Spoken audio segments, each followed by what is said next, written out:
The Expos take the field here at Olympique Stadium in Montreal. The second game of a 4-game series last night. As you get a good look at Marquise Grissom heading out to center field. Urbani, they called this an inside the park home run. No matter any way you look at it, the man can fly. Well, he can fly, and you'll see the timer as he goes around the bases. Should have been a double or triple and an error, but they rule it an inside the park home run. It wins the ball game, and Marquise Grissom, one of the fastest right-handed batters, circled the bases. Remember, he didn't think inside the park when he began, but he circled the bases 14.4. Marquise was telling me the fastest he could ever remember going down the line to first was 3.7, and that is flying from the right side, the right-handed part of the batter's box. Joe Torre thought he had something working last night in the 9th inning when, with 2 out, Pena tied the game with a home run off John Wetteland. He hopes for another exciting one tonight, and hopefully the Cardinals will end up on top. Here's his lineup, brought to you by Southwest Airlines. It is just plain smart. Bernard Gilkey in left, then Ozzie, then Greg Jefferies hitting third. Ray Lankford back in the lineup. Todd Zeile batting in the 5 spot. Mark Whiten is in right. Pena hit the home run last night, also had another hit.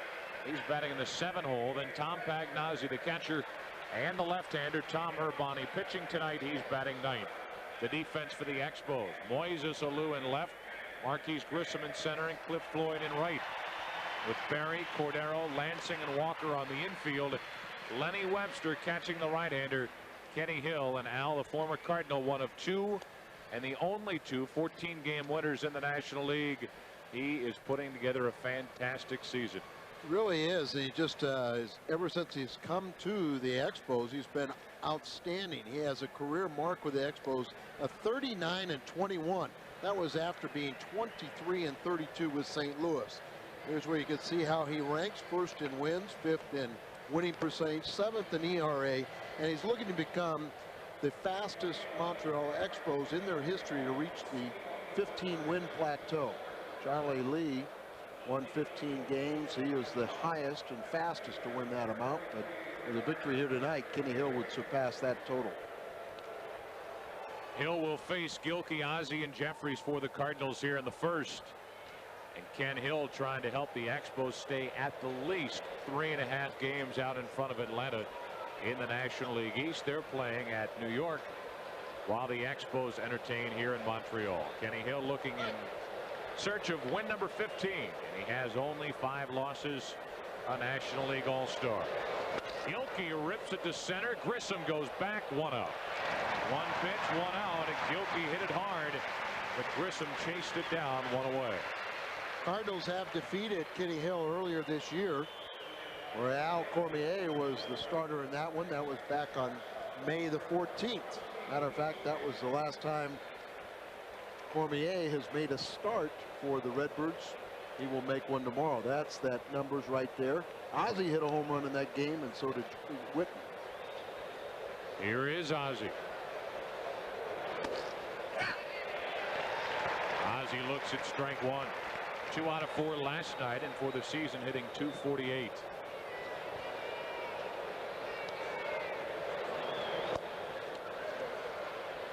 Lenny Webster doing the catching for Montreal tonight. You never know who you might find in their lineup on a nightly basis.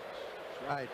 Webster, they say, is just an excellent receiver. He can catch and throw with the best of them. But they also talk about a guy that has won about 3 or 4 games for Felipe with his bat. One of them came here against the Cardinals on that distressing Sunday afternoon loss. Chopped off the plate. Lansing, a tough play. 2 out. A line drive out, the high hopper for the out, and Lansing made a nice play to his right. Well, they got a bunch of scrappy little ball players, and Lansing and Sean Berry are kind of examples of that. These guys will do whatever it takes to win ball games for Felipe and the Expos, and they are winning games at record paces here. The best record in baseball, Montreal Expos. Greg Jefferies hitting .327, digs in. The 6th best average in the National League. He looks at ball 1. Urbani's handled Kenny Hill rather well over the years. Ball and a strike. Greg told me you look fastball off of Kenny Hill. When he throws too hard to look for the split finger or the slider. And the chopper to short. Cordero had him played perfectly, and the Cardinals go in order in the first. Alou will look for some runs in the bottom of the first inning. Going there, no score. Bottom of the first inning, no score here in Montreal. Cardinals went in order. A look at the Expos lineup brought to you by Southwest Airlines.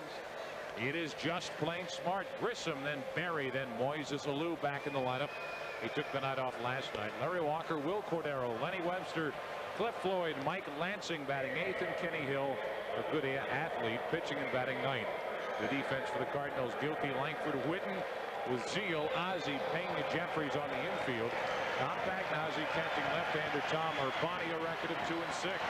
Now this is going to be his 8th start and his 18th appearance overall. His 2 victories, both of them have been combined shutouts.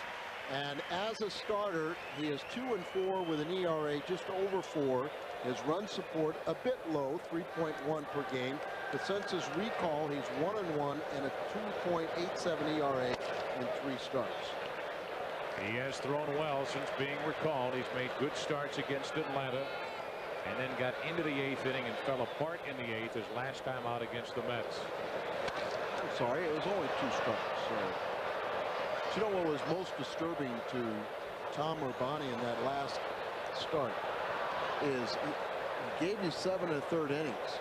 He was tired a little bit. He gave up a 2-run home run to Tim Bogart.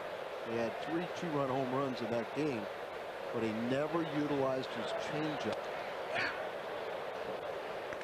After that game, he was sitting there and saying, "I never threw a changeup." And I remember when he was tired there and gave up that 2-run home run to Bogart. That would have been a perfect time.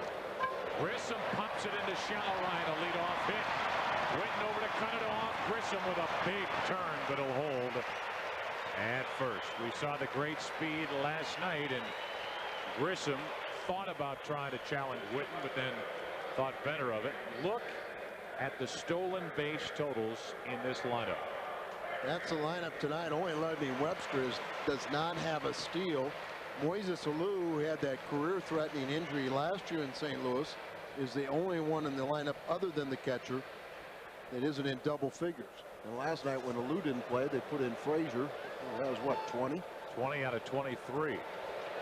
Sean Barry has stolen 12. As you can see, he's been caught 0 times this season, and he's not a burner. So you can't tell me that it's just not good aggressive baseball. And it gets contagious, like hitting, like running. And you can imagine how many times the speed of the Expos has forced the opposition to make mistakes. Ball 1 to Barry. Talking with Ken Singleton, of course, former big league ball player and now radio and television voice here in Montreal. And he said this Expos ball club does more with 10 hits than other teams do with 15, because they get on base, they take an extra base, they steal a base, they force the issue, and they just try to push you until you make a mistake. Joe, that seems like the formula the Cardinals had in the 80s. Remember, they said, we'll take 10 singles, we'll turn them into doubles and triples because of our ability to steal. You know, the other thing is, Felipe has convinced his team, don't be afraid to make a mistake. And by not being afraid, they don't make many. Here's a fantastic stat. When the Montreal Expos get 10 or more hits, they are 44-9. They get on base, and they're tough to stop from scoring. Oh, another aspect is their pitching. Second best to the Atlanta Braves. While Urbani has played around with Grissom over at first, he's 3-0 on Sean Barry. This is what you're talking about. Speed can be a disruptive factor. It puts pressure on the defense. It puts a lot of pressure on the battery. And here Urbani is splitting his concentration, worrying about the runner at first. Able to get a strike in there, 3-1. Moises Alou will be next, and then Larry Walker.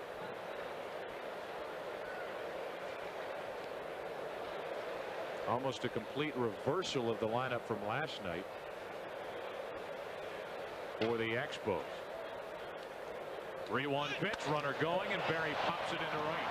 Pretty well hit at the wall. Lankford gone. 2-run home run. Barry, number 9. 2-0 Montreal.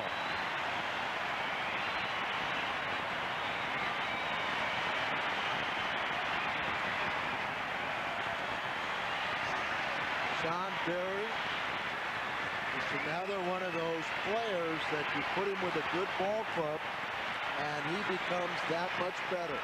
He gets a good count to hit off and he just drives this ball to the opposite field and Lankford runs out of territory.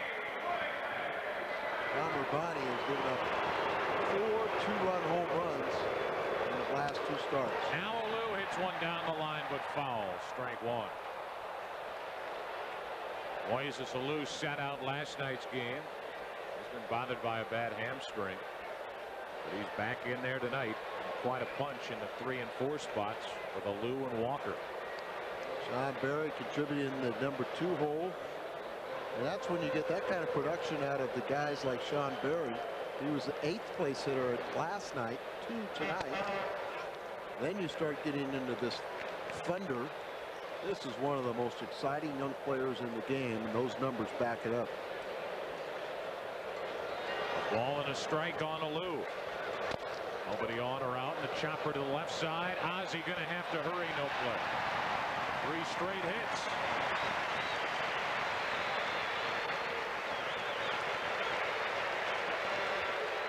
Ozzie playing back, comes in on it, gets a high hop, he goes up, and then I think he just felt that even though Alou with a sore hamstring missing 3 games, he just didn't want to take a chance of making an off-balance acrobatic throw and have a chance of throwing it away. Alou told me, he said, I've sat out 3 days, I'm going to get 3 hits tonight. Walker looks at an inside strike. Inside, huh? Hey. Walker hitting .320 against Cardinal pitching this season. Well over 300, I would guess. Again inside, and gotta like what you see here. All right, jammed him very effectively. Pitch up and in, and then he fouls it off his shin. You can see he wears a protector, so this is quite common. He tries to open up, and when he does so, he leaves that front foot exposed. Urbani, after the 3 hits, down 2-0, going to start pitching now.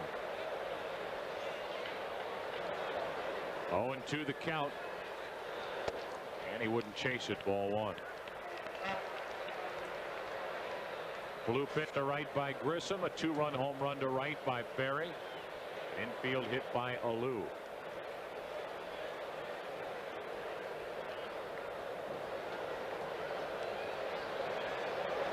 Got it.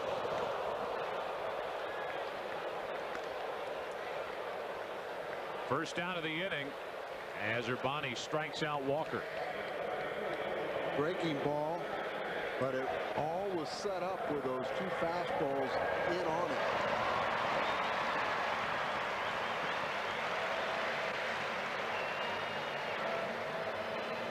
Here's another change in their lineup. Will Cordero hitting in the 5 spot. Last night it was Fletcher, their catcher. Cordero nothing out of 4 last night, but he has hit left-handed pitching well.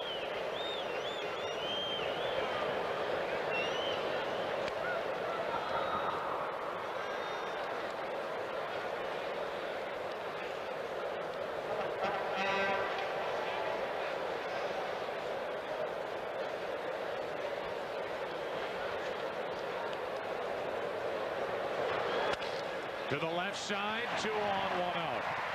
4th hit of the inning. So I don't know if you could see this, but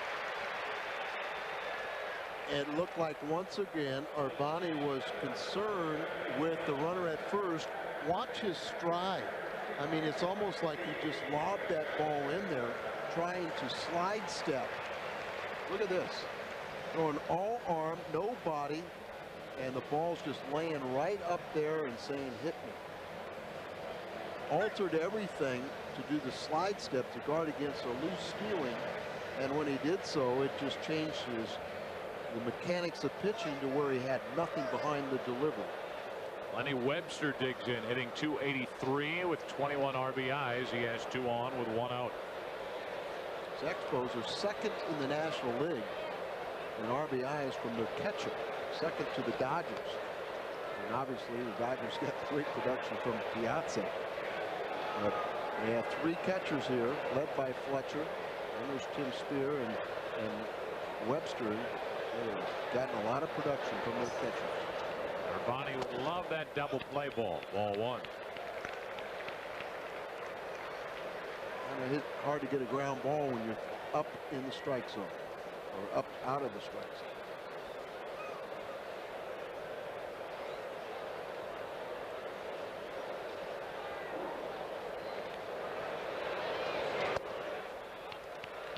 Little low, 2-0.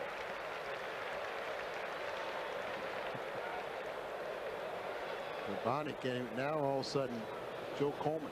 I wonder if Joe Coleman's going to come out, and it just looks like I made the point that Urbani did not throw any changeups in his last game. Now it looks like he's just trying to guide the ball. He's afraid to throw it for some reason. And standing straight up, not utilizing his lower half, not driving towards the plate, throwing all arm.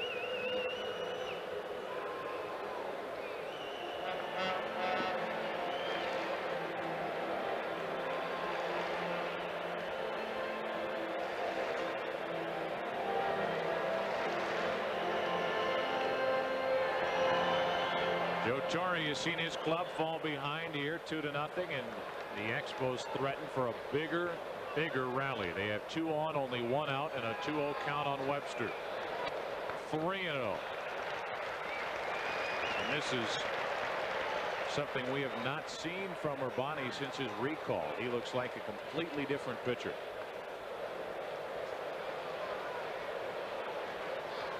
.3-0 on Webster. Right down the middle.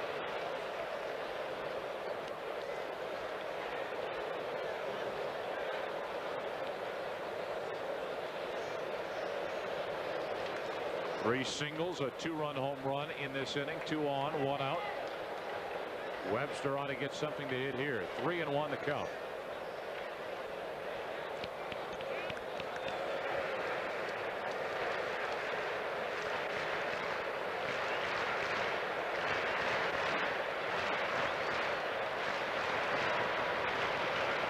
Now Urbani slowing it down, trying to buy a little time.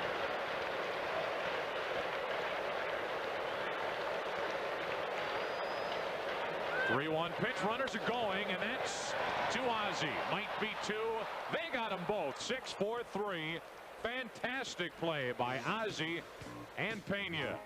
Great turn at second base. The big blow in the inning. The 2-run shot by Sean Berry. After 1 inning in Montreal, 2-0 Expos. Call 813-987-5082 for more information. Cardinals bat in the second inning, down 2-0. They send in Lankford, Zeile, and Whiten. Kenny Hill had a perfect first inning. Lankford hitting .271 with 17 home runs, 50 RBIs, and he's hit 2 home runs in his career against former teammate Kenny Hill.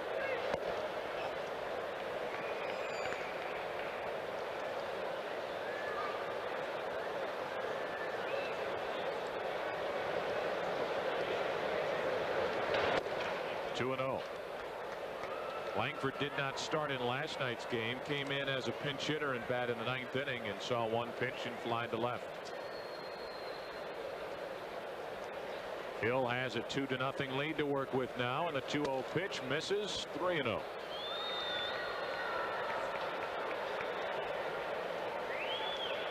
Ken Hill has struck out 84, walked 41. 142 innings. He walks Lankford on 4 straight pitches to start the second after he gets a 2-run lead. This scouting report is brought to you by your neighborhood Chrysler Plymouth dealers, where real advantages make a real difference. You can see what Kenny Hill has done in his 2+ seasons with the Expos, looking for win number 40, and has only lost 21 times. He's tied with Greg Maddux for #1 in the National League with 14 victories. And this year he's had an ERA of 5.73 against the Cardinals. The rest of the league 2.96. So he is amongst the league leaders in numerous pitching categories. But the Cardinals tagged him with a loss earlier this year, and would like to do so again tonight. Leadoff man aboard. Lankford has stolen 11. He's 11 out of 20 in the stolen base department. Not a very good percentage at all. Strike 1 to Zeile. Hitting .267 with 15 home runs and 58 RBIs.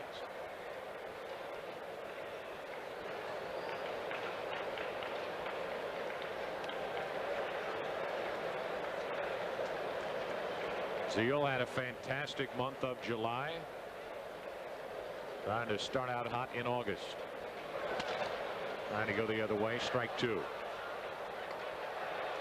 The month of July was kind to Todd Zeile. See the league averages. Todd amongst the big guys with a .347 average. Bagwell. Well, I voted for him for player of the month. We haven't heard yet. Up here news comes a little late. 0-2. Ball 1. Yeah, I voted for Bagwell and I voted for Brett Saberhagen. I did the same.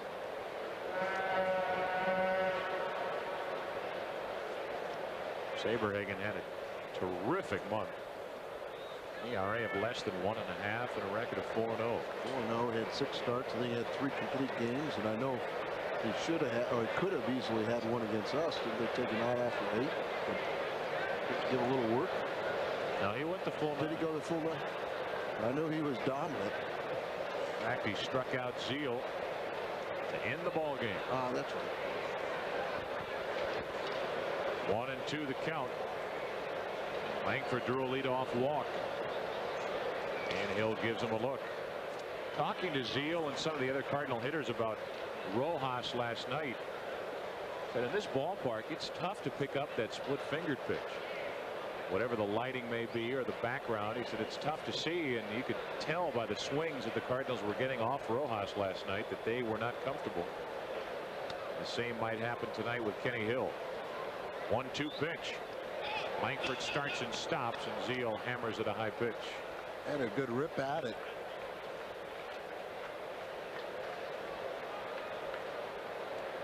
Ray looked like he wanted to go, and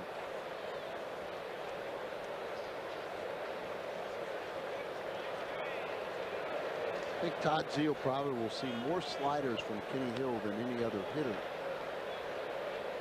Kind of gotten away from throwing that slider, really just more of the fastball and the split finger. But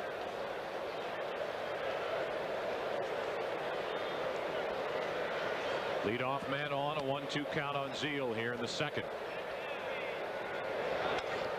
And Zeile another pretty good swing.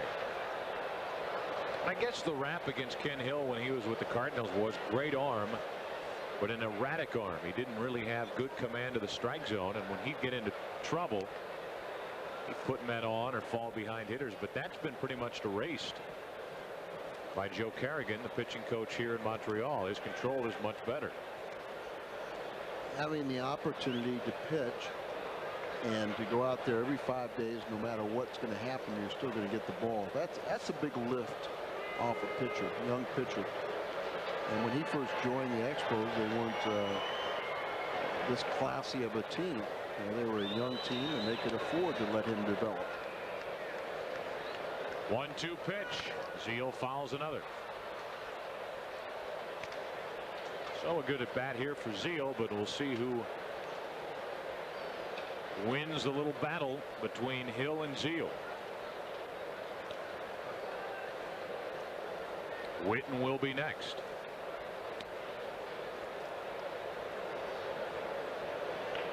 And come inside with a fastball.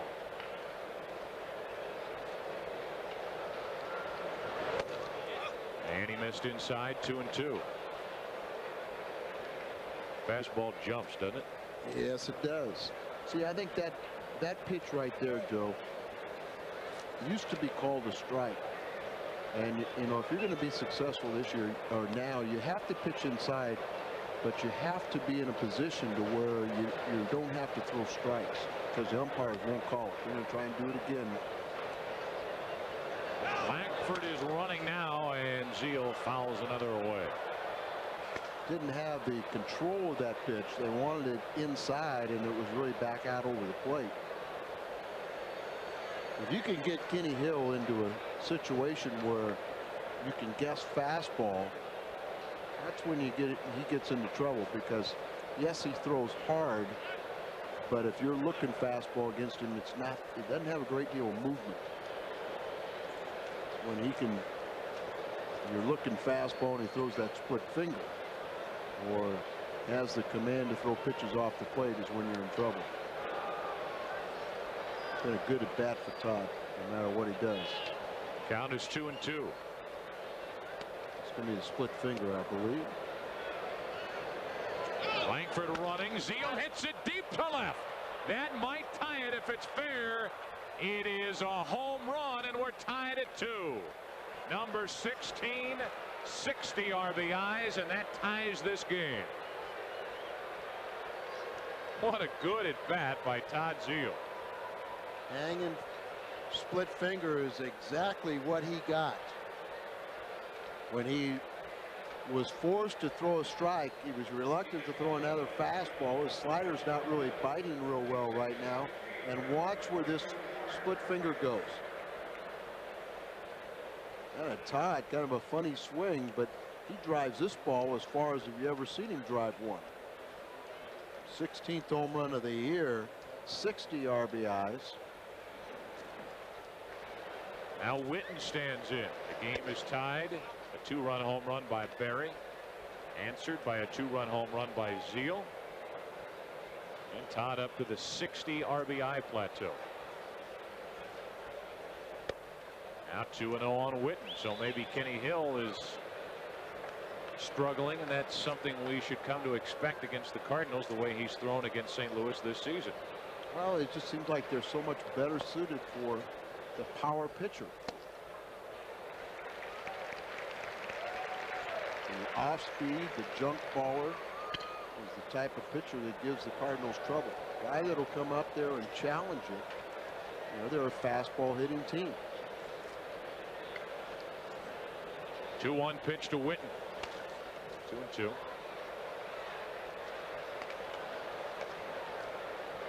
Well, I know he hit his 15th home run a year ago on September 18th. I don't know when he hit his 16th home run a year ago, but obviously the home run department, he's way ahead. Whiten breaks his bat, flies one to Grissom, and that's the first out of the inning. Cardinals are getting some pretty full swings against Ken Hill, even in the early going. Kenny's lost 2 of his last 3 starts since the All-Star break. And see, not real happy with himself right there. Shaking his head a little bit, but this is a long contest tonight. Pena, what an at bat he had last night against Wetteland. He eventually tied the game in the 9th inning with home run number 11 for the year. On to Tim Johnson, I said I was shocked that Wetteland threw him a 2-2 fastball. And he said, so were we. And Pena's drilled. Thinks about it. And he'll just walk on down to first. Sounded pretty good from up here. Kenny has now hit 6 batters on the year. And you see, he just really, watch him start to stride into it. He just doesn't react and pick up the flight of the ball until the last second, and it's too late for him to react. He's going, yeah, he throws pretty hard. I got laces now that tell me Leonard Coleman. Well, Geronimo's a little full right now, so he didn't want to run out there and take a bite out of Kenny like he did with Darren Holmes of the Rockies. Here's Pagnozzi. 1 on, 1 out. Go ahead, run aboard. Pags hitting .273.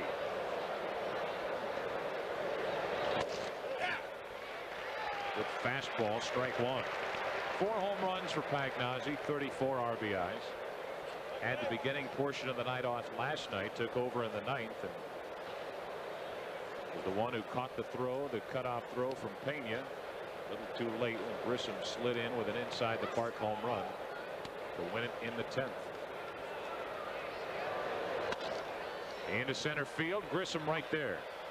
2 out. Well, Grissom plays such a shallow center field that it's another aspect of how good he is in the outfield. A lot of those little dunkers that fall in front of other center fielders, he catches and gobbles them all up, and then we've seen already how good he is at going back on a ball also. Pretty good hitting pitcher. Tom Urbani digs in. 4 out of 18, hitting .222.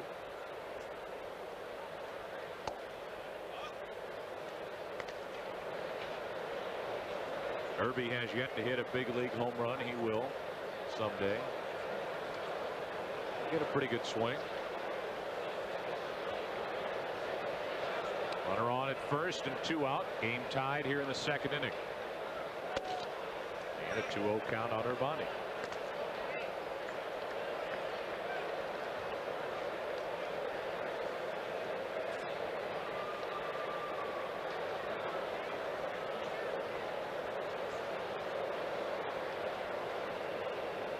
Two-0 on Urbani. Ought to get something to hit right here.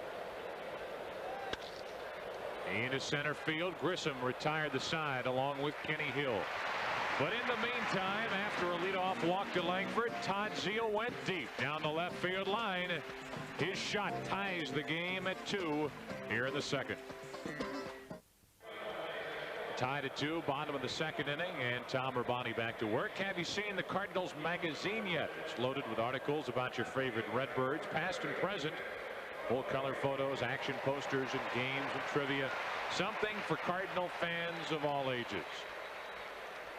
You can subscribe by calling 314-982-7336.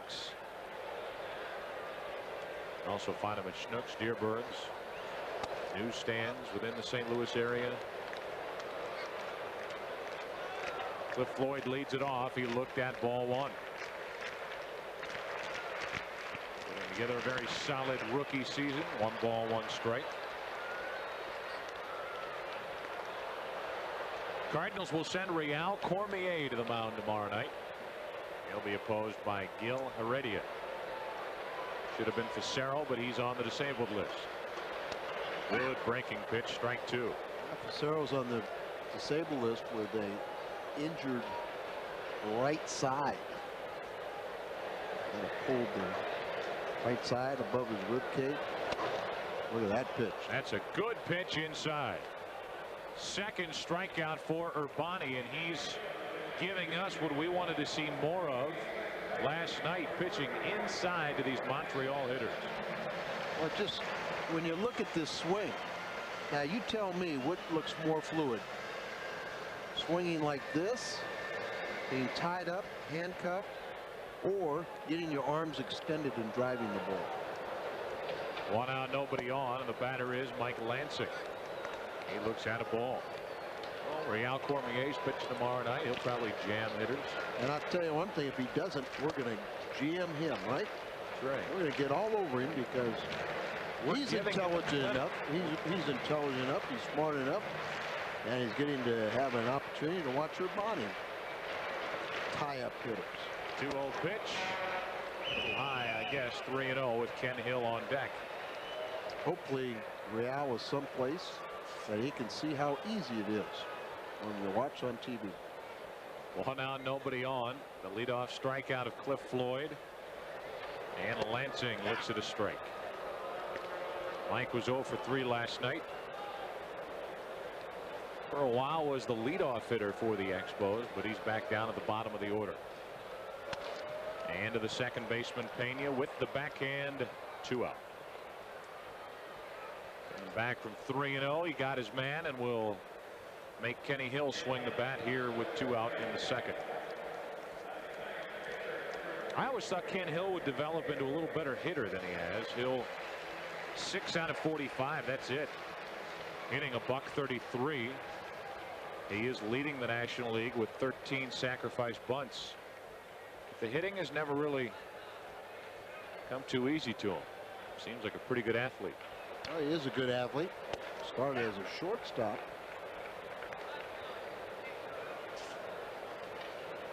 High school was pretty good. Little shortstop. Quickly it's 0-2. That's why he's not a good hitter. Uncle Charlie. 2 out, nobody on. Urbani trying to keep it tied now through 2. Expos got a 2-run shot from Barry in the first. The Cardinals tied it on a 2-run home run by Zeile in the second. And now 2-2 on Hill.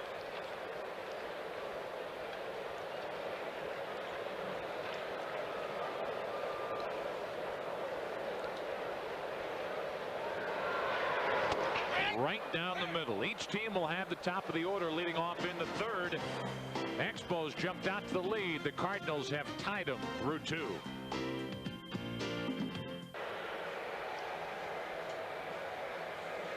Here's tonight's White Castle Cardinal quiz. The question: which Cardinal was a member of the 1988 Canadian Olympic team?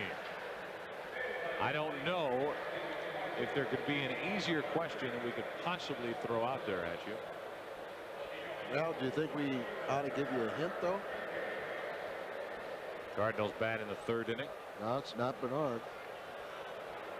Tied at 2, top of the order. Gilkey, Ozzie, Jefferies. Kenny Hill gave up the walk and the home run in the second. Gilkey 0 for 1. He hit it hard, but lined out to center his first time. Hitting .251.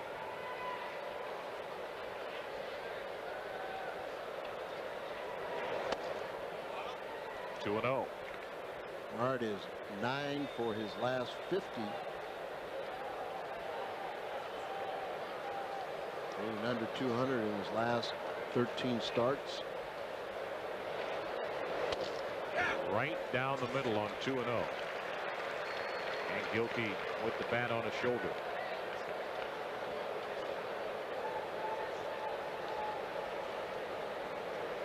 Ozzie will be next. 3-1.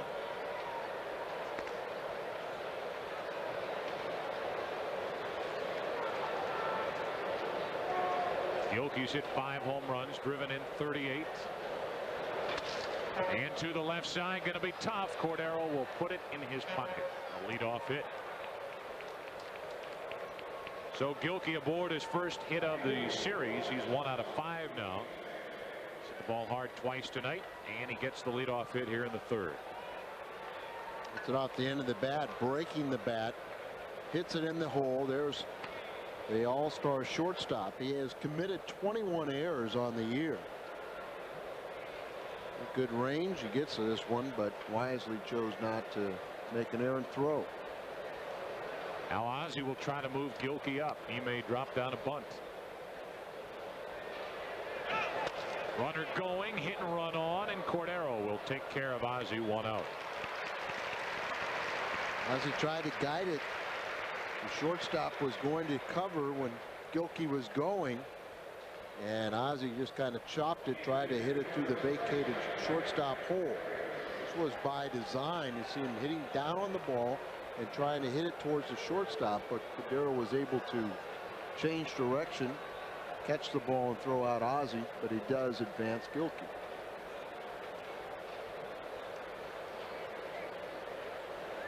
Go ahead run at second base with 1 out for Jefferies and or Lankford.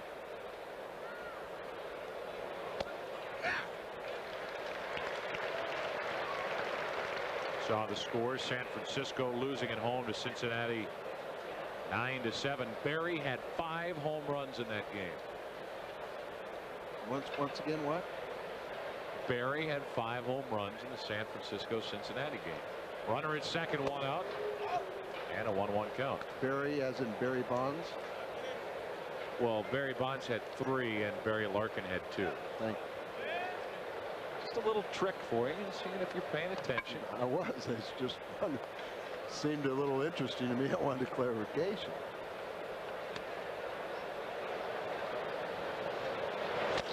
The chopper. Cordero gets the big hop and takes care of Jefferies. 2 out.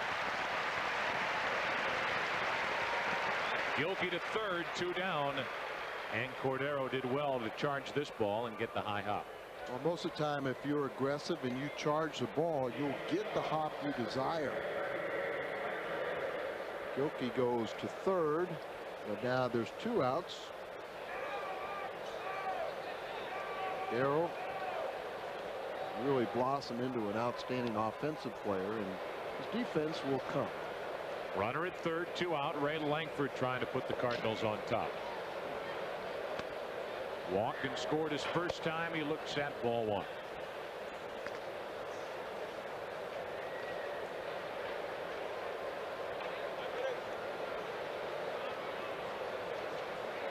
Cardinals trying to take advantage of the leadoff hit.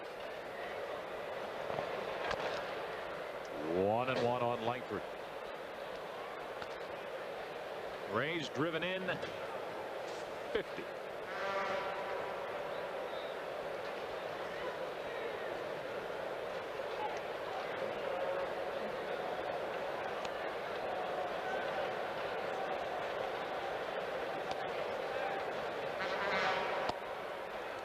Missed. 2-1. Kenny Hill has allowed only 2 hits, but one of them 2-run home run. The other one a leadoff hit here in the third. Trying to pitch around that. He's 2/3 of the way there. 2-1 to Lankford. Good pitch inside corner, 2-2.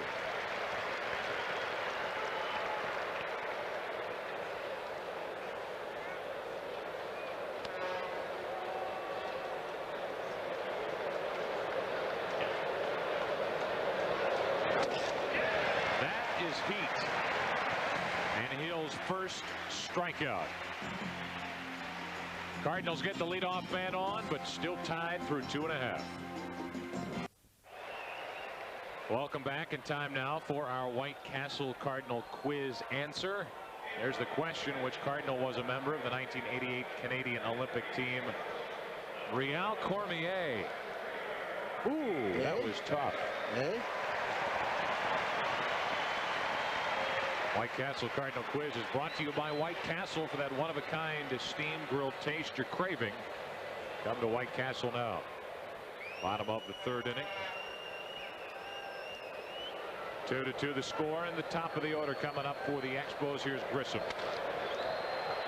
Ozzie in the hole, has to hurry, got his man. 1 out.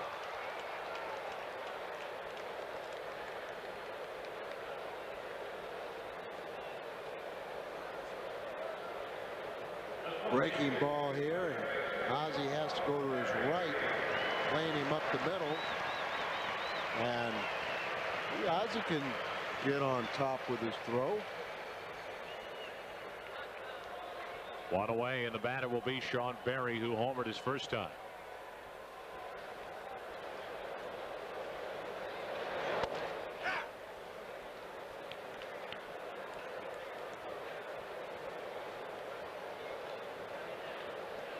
Barry, an opposite field home run into right center field, his first time up. He looks at a ball, and the count evens at 1. Here's that home run that put the Expos out on top for a very short while. They like to get their arms extended, see the ball out away from him, and he just drove it, and they kept on going.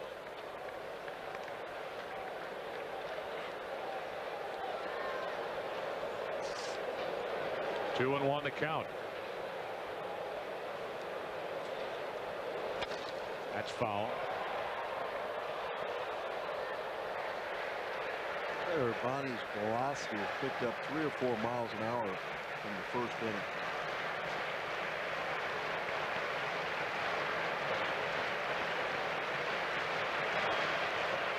It's hard not to get into the flow of a game in this ballpark. What a great atmosphere. Now it is. 2-2 pitch. Full count. Joe, we experienced a new something new last night here at Olympic Stadium. Going to the subway and have a crowd. 3-2 to Bering, and the looper to right. Whiten puts it away. 2 out, nobody on. On Sunday, August 28th, the Cardinals meet the Reds. It's Gatorade Cap Day at the ballpark. All paying fans 15 and under receive this two-tone blue and red baseball cap bearing the Cardinal emblem courtesy of Gatorade. August 28th, when the Cardinals meet the Reds.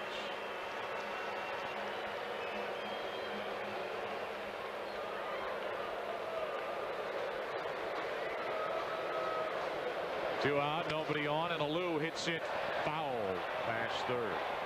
Pretty close, but Charlie Williams put up the hands, a foul ball.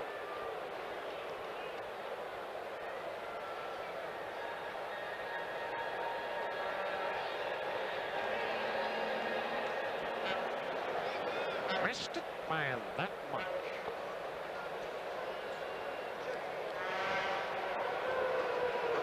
Alou singled his first time. Hitting .333. He takes it low. Urbani had a rough first inning. Set him down in order in the second. Trying to do it here in the third. That's foul again. That's strike 2.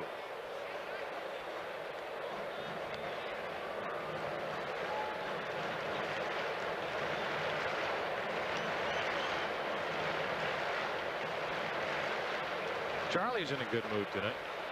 Sure is. Called a good game behind the plate last night. 1-2 pitch.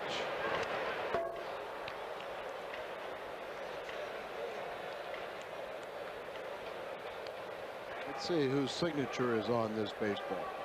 Here's what Leonard Coleman's signature looks like. See it?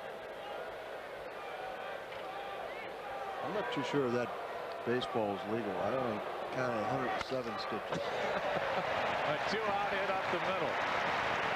And Alou is 2 for 2. He told me he's going to get 3 for 3, and I said, "You're only going to come up 3 times?" He said, "Well, I'm going to walk once."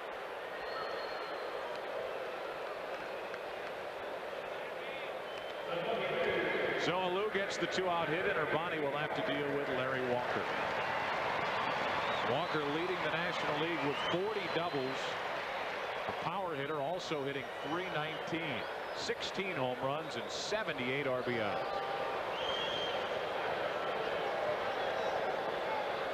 Pagnozzi wanting these deliveries inside to Walker. That's a little too far inside. And it's 2 on, 2 out. There is a point where you have to say not that far inside.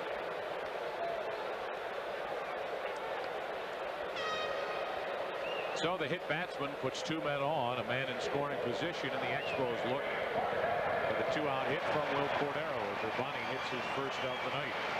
Remember, Kenny Hill hit Geronimo Pena last inning.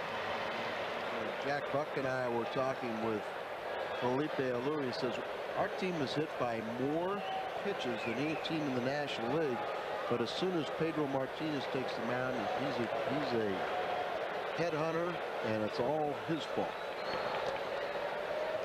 He said we always give the opposition the benefit of the doubt. The pitch got away. Obviously, in that situation, you're not trying to. There's Pedro with the jacket on next to Juan Bell.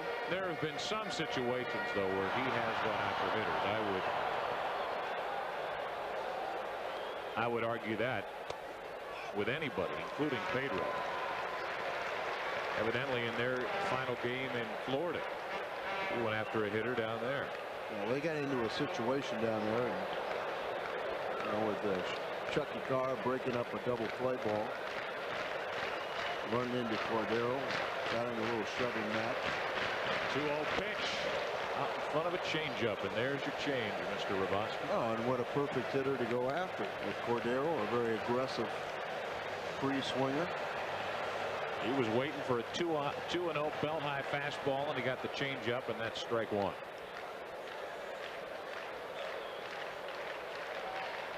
Go ahead run at second. That's Alou. Strike two. Cordero singled his first time, but was erased in the double play ball hit by Webster. 1 out of 5 in this series so far.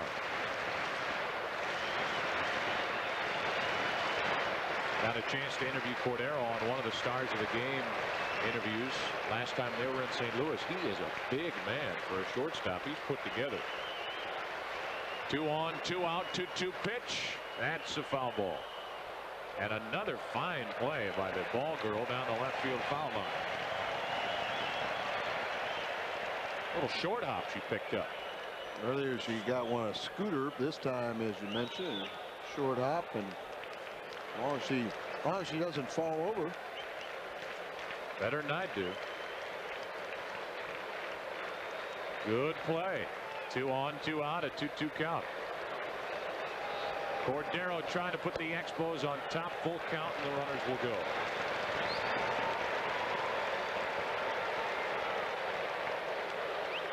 How about that changeup again?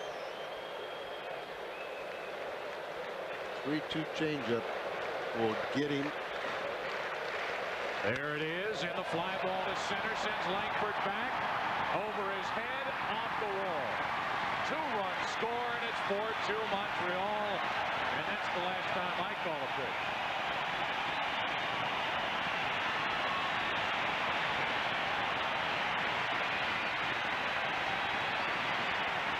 You have to credit Cordero. He was looking for it, and he pounded it over Lankford's head in center. Yeah, but Joe, let's watch where the location. I'm not sure that's. I don't think that's a changeup. Now it is, but look where it is. You don't throw a changeup up there.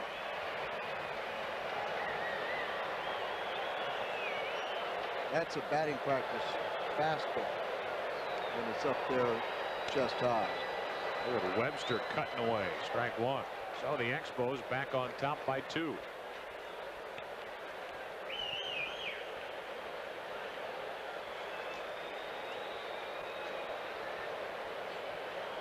Mike Shannon will join you for the middle 3 innings. Wild pitch will send Cordero over to third. Urbani now has given up a home run, hit a batter, and thrown a wild pitch.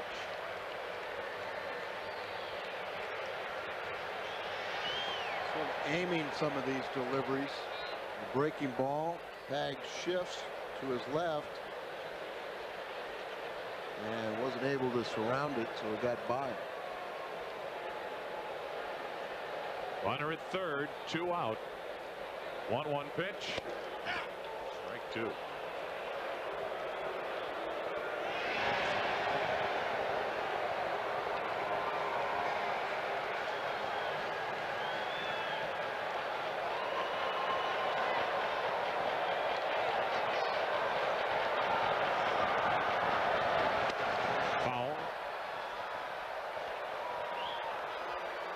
Urbani has seen a 2-out rally happen here. A hit by Alou. He hit Larry Walker. Cordero hit a 3-2 pitch for a 2-run double. And Cordero's at third with 2 out. Similar to his last outing, Joe. Kept on throwing up 2 spots to the Mets. They had 3 2-run home runs in that ball game.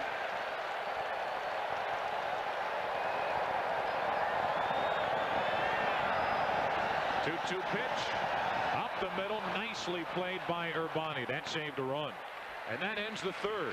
The Expos get 2 runs on 2 hits. They leave their second, and after 3, Montreal on top 4-2.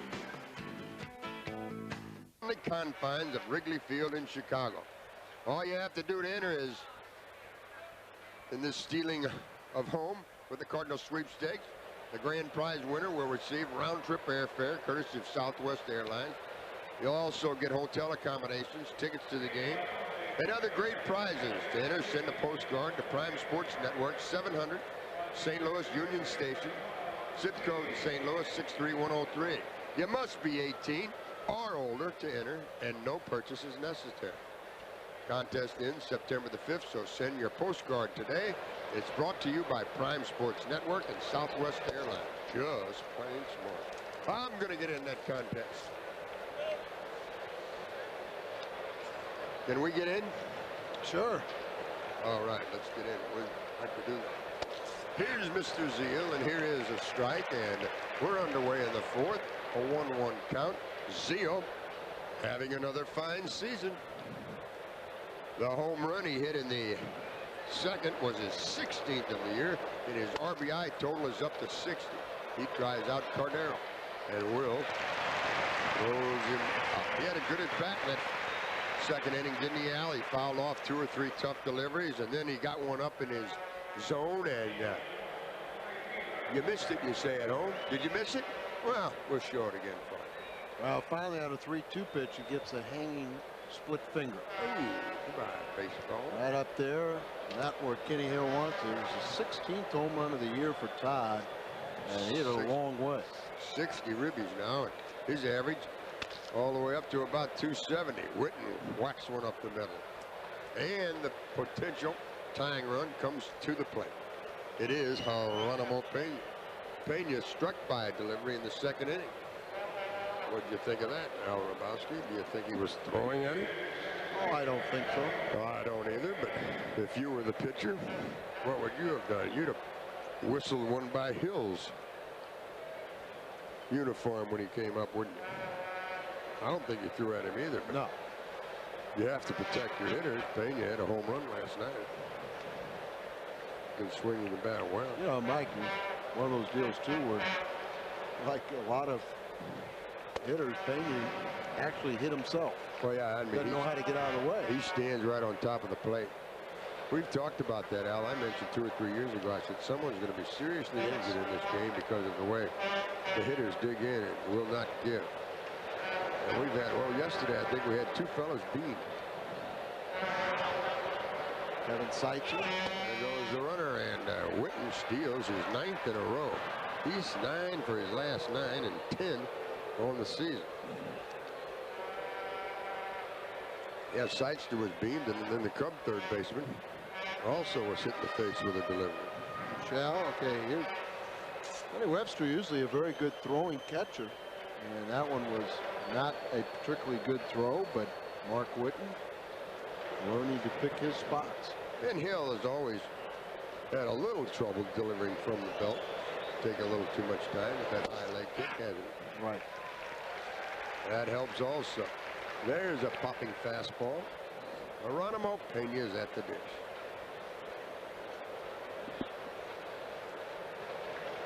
(4-2) the score here in the 4th. Expos have out hit the Cardinals 6-3, outscored them 4-2. And you could tie it right here, but he just gets a run home with a single right over Hill's noggin. Now that's the way to play baseball. The guy hits you, the next time up you send a line drive right past his earlobe. I mean, he whistled it right by the pitcher's head, didn't he? And did you see Hill? He tried to put his ears in his armpits. Hey, you'll take note of this, and you mentioned you don't like to be hit. Whoa. Hill said, wait a minute, you're supposed to hit that pitch, and don't be hitting it back at me. That's the way you play this game of baseball. And then you steal second base, right? Right. That's how you play. Let's see if Geronimo, who took care of the first part of that. And what's the other thing, Mike? Go in their feet first. Take care of that hard. Middle infielder. Well, if you're a middle infielder right now, and you're the guy covering, what do you think? Well, today's guys, today they will never think that a guy could come in there and say, I'm going to get even. I'm going to even the score. Oh, look. And he stops, but starts, but then stops. And did you hear the infielders? About 3 of them. There he goes. That's also very valuable. When you start like that, you get about 3 guys to yell, there he goes. The guy that's covering will cheat that step, won't he? And if the hitter puts the ball in play and you're going the other way, it just might give a base hit. Short lead by Geronimo. Then he draws another throw. 4-3 the score now. 4th inning. Geronimo on his first with only 1 out. You mentioned a short lead. He is a stride away from even putting 1 foot on the turf. Must be a routine lead with the foot on the turf. Time called now as Hill took a little too much of it. And the Cardinal catcher Pagnozzi asked and received time. You can ask, but sometimes you don't get it from the home plate umpire. How many times have you seen a guy call time and just step out? That doesn't work. You can't call time. You have to ask for permission.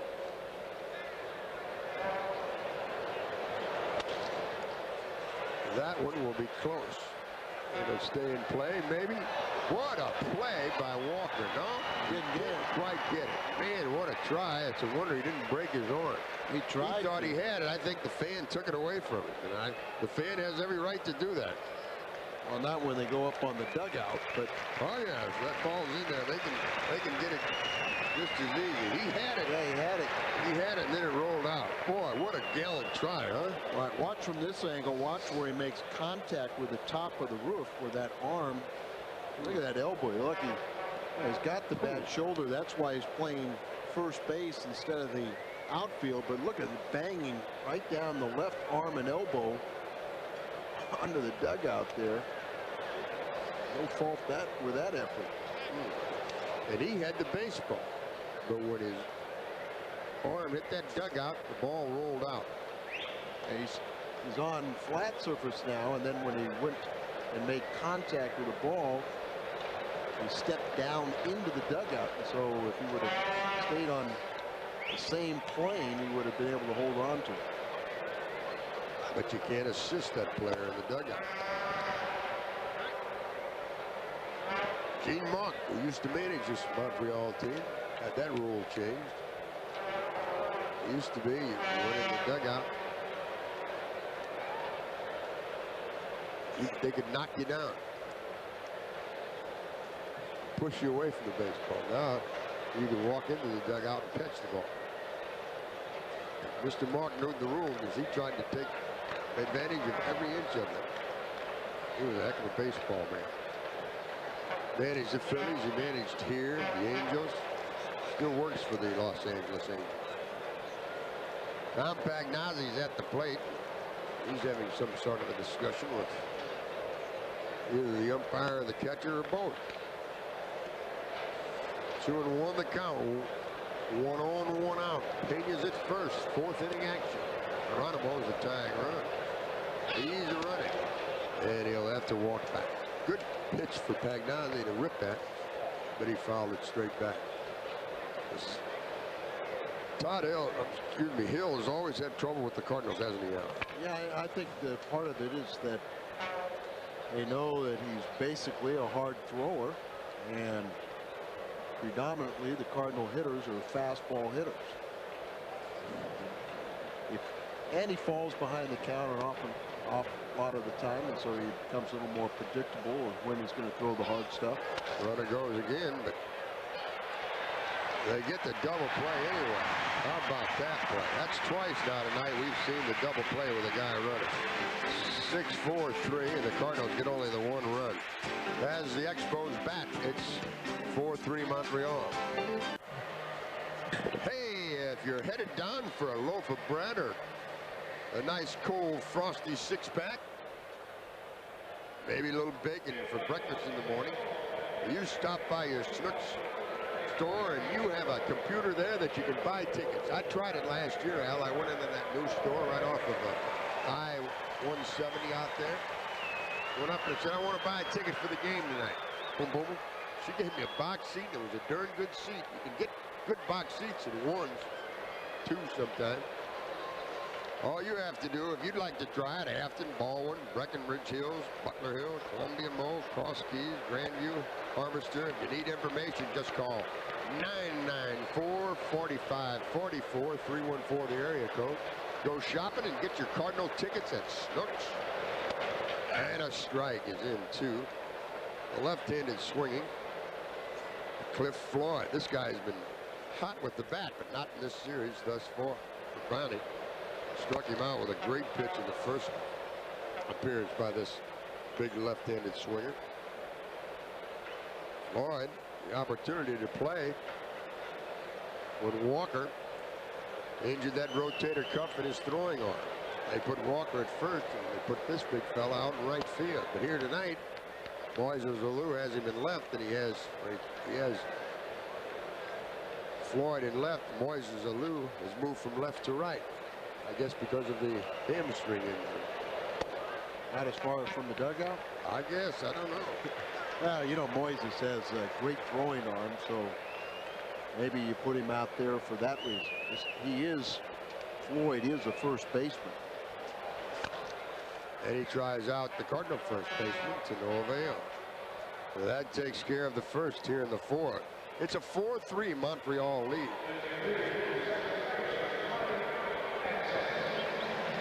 This Cardinal team mired in last place in the Central Division. Here is Mike Lansing, their second baseman. Now with a victory tonight, the Cardinals can move back into a tie with Chicago. Cubs lost today in extra innings. First pitch is a strike called to Lansing. Atlanta is tied with the Mets 1-1, batting in the fifth. We're in the fourth. Expos are watching that scoreboard, right? It's that time of the year, isn't it? Well, you know, they have an optical illusion number up here. Look at it this way, Al. Say we go out on the 12th. There's a strike, and it lasts for about 3 weeks or a month, and then you come back the last 2 weeks. We will have 5 splendid races, and I mean it'll be like a quarter horse race. They're going to turn them out of the gate, and they've got 2 weeks to get it done. Well, Jefferies lets this out go for a double. He came in, tried to get it and step on the bag, but he forgot one thing. Got to catch the ball. You forgot exactly the baseball. Right. Let's see how they score this. Watch him come up here, and then he checks to see where he is, takes his eye off it. And see, Luis Pujols, the first base coach, is telling Lansing, hey, go on, go to second, go to second. Still haven't ruled on it yet. Now they rule an error. E3, 2-base error. It better be an error. Although well, what about Grissom's inside the park? Well, I'd give him an inside the park home run. What the heck? Oh, okay. I mean, it's the last play of the game. What will the headlines look like? Misplayed triple. Yeah. Scores Grissom. Don't let the truth get in the way of a good score. Oh, no way. This fella can hurt you. You make a mistake, and Kenny Hill is able to drive the ball. And the first 2 by the Cardinal left-hander have missed. Make him a better hitter now. 2-0. So a 2-base error by the first baseman, Jefferies, gives Montreal a chance.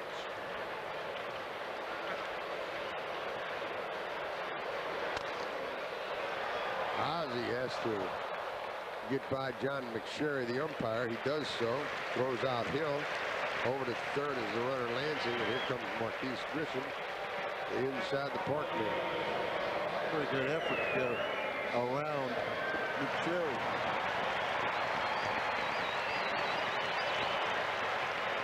You're the pitcher. You cannot allow Grissom to beat you here or get another run on the scoreboard.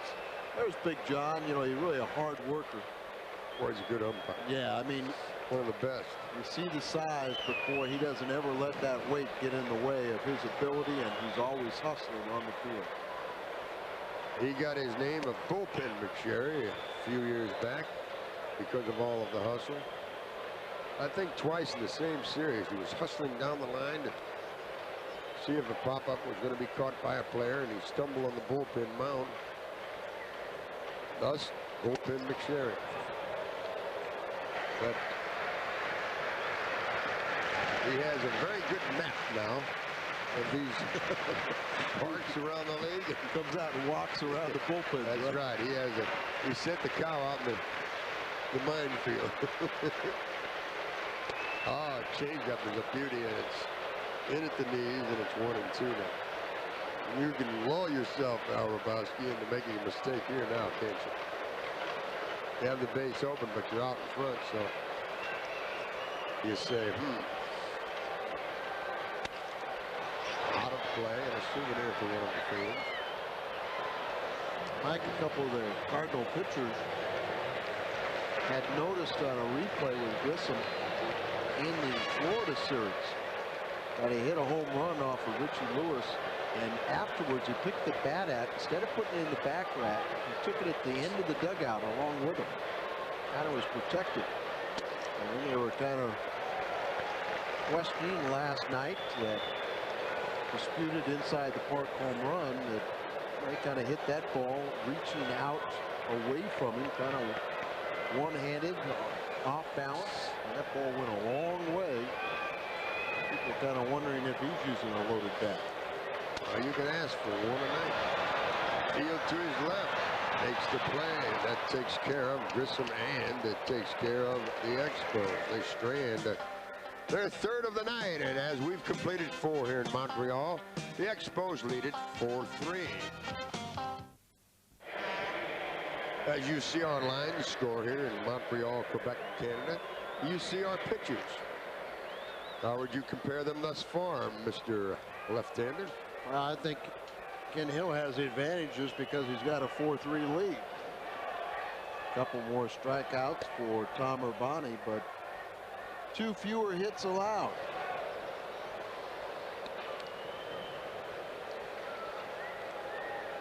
It's a toss-up. And that's a strike to Tom.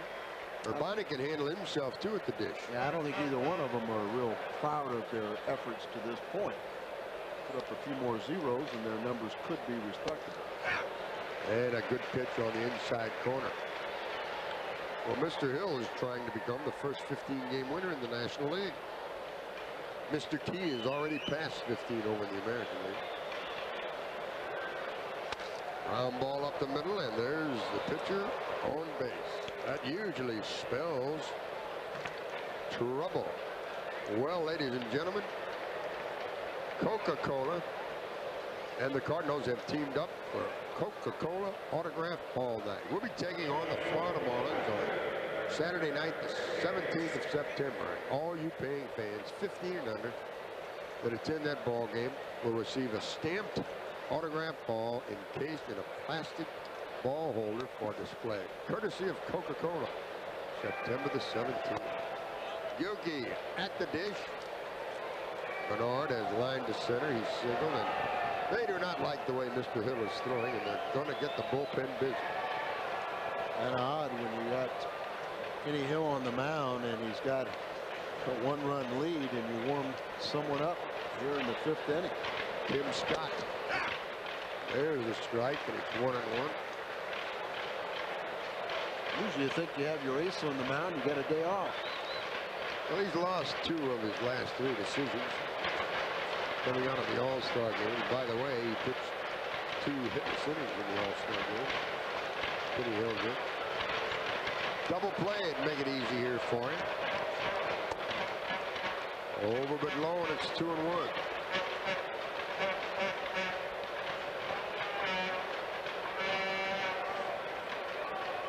Third baseman Barry is about a half a step behind the bag. Walker holds against Tom Urbani. Cordero and Lansing are at double play depth.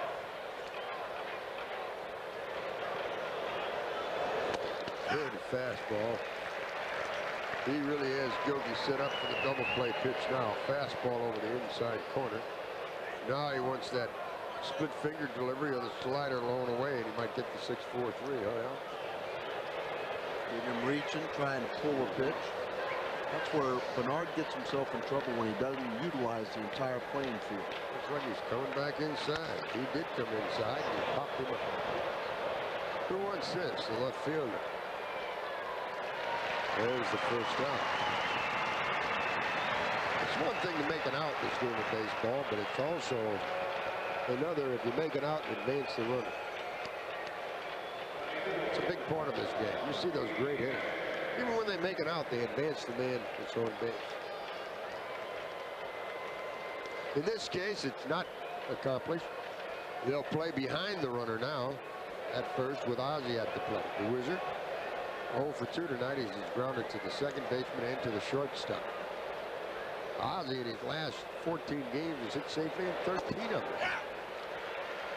And during that 2-week display of baseball, he's batted .333 and he's upped his average to .248 at the start of the night. Webster visits Hill. Say Webster really an active player. Really has his head in the game, really takes charge. Says things to pitchers, will pick up little things and try and help them out, guide them through a game. He's trying to nurse Hill out of this inning. The 5th leadoff single by Urbani. And they got the bullpen busy as soon as that ball went into center field. But Gilkey is flied to left, and Ozzie's in the hole with an 0-2 count. Mike, you like that, don't you? Playing behind. Got a pitcher on at first base, playing behind him. Most definitely. Yeah, I mean, I think sometimes managers just too cautious. Up the middle, that baby squeaks on through, and the Redbirds have 2 on, 1 out for Jefferies.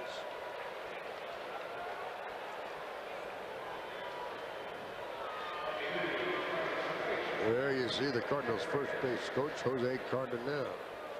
With the mouth open, telling Lansing what the pitch is, whether it's going to be a fastball or curveball or breaking ball, so they can cheat a little bit.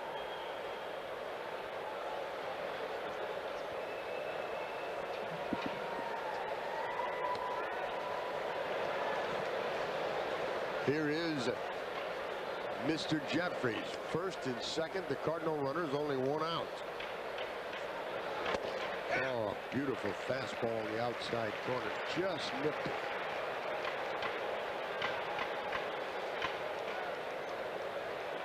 Oh, for 2 as he's grounded twice to Will Cordero, the shortstop. Urbani's at second. Ozzie's on at first. There's a double play ball. 4, 6, 3. And Jefferies is 0 for 3.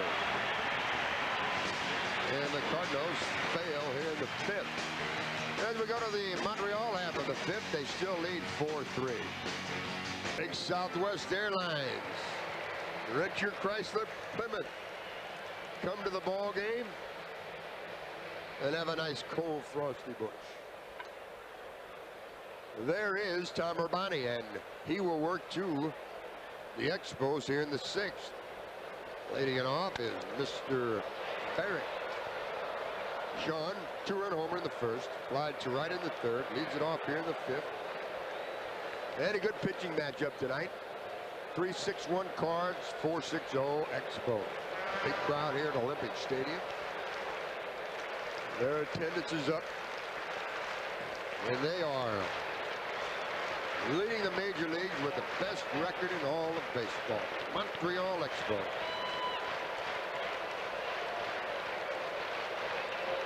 There's their leader, and he has been a good one. I take my hat off to Felipe Alou.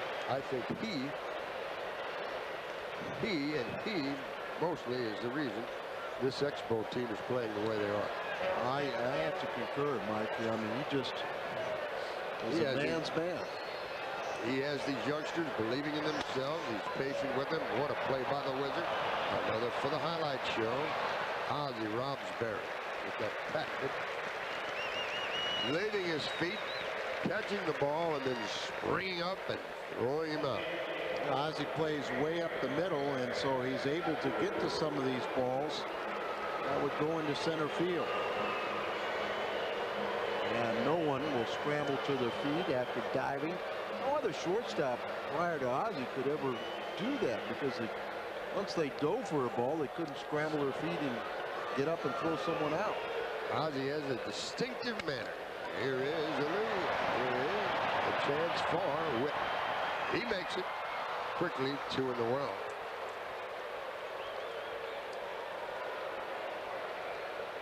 That's what you have to do with these big, strong guys. Jam them with that baseball. Get it out over the dish and they'll play wacky tap. We'll be right back here tomorrow night. Same time, same place. Just a few new numbers for you.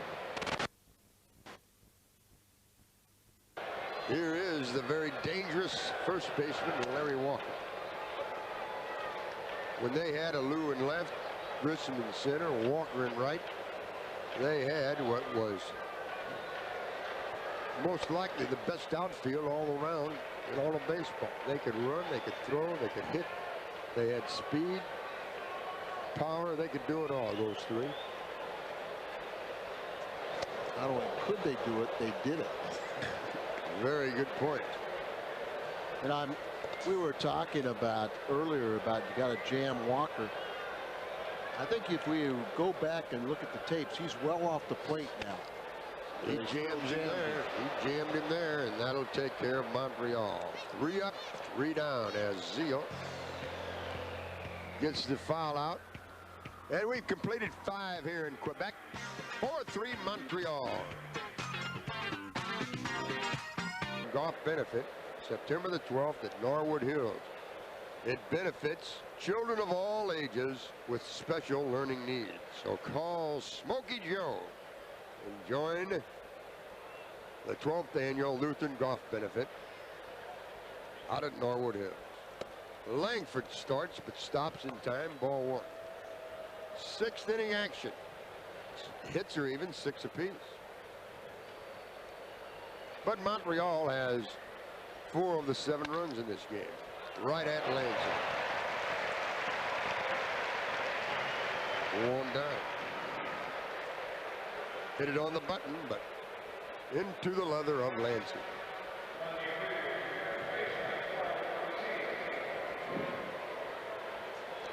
Zeile hit his 16th home run of the year in the 2nd inning. With a man aboard, and he now has those 16 round trippers with 60 runs batted in. And his average is up to 268. Outside is the first. He is swinging a hot bat during the month of July. In his last month, a 342 average with 10 doubles, a triple, 5 homers, and 24 RBIs. Do that for 6 months, and you could have quite a total. Well, if he goes at this pace, he can go to arbitration again, get another $1.5 million raise. Well, there's another guy who get a chance to go to arbitration this year. He'll be pitching mañana. He's coming off the DL and off of rehab, and he'll pitch tomorrow night. Remember the last time he made a start for the Cardinals? Right here. Right here. Pitched well. May 14th, and he defeated the Expos and Ken Hill. He'll try to do it again tomorrow night. They say he threw well in the minor league. He's throwing a little French at the bat boy over there. Real lives about, about 5 or 6 hour drive north of here. Tough play for Hill, backpedaling. Boy, he's a good athlete. What a play that is. How about that, folks? That's what you call athletic ability. Oh, and just think of the coordination you have to do. Watching backpedal, going up the mound, then back down the mound, and reaching up at the same time and making the off-balance throw. Yeah, it's tough enough to try to backpedal, but when you have to backpedal downhill and then reach up and grab something and then try to throw it, that's a pretty good play. Mark Whitten. Mr. Whitten, the last 5 or 6 weeks has hit over 300. Against Tilde, he came in 4 out of 11. He's now 5 out of 13 with a home run. Singled, stole a base, scored in the 4th.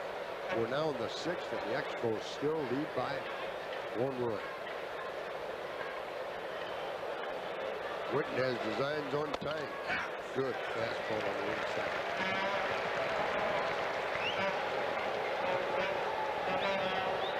You have to pitch hitters inside.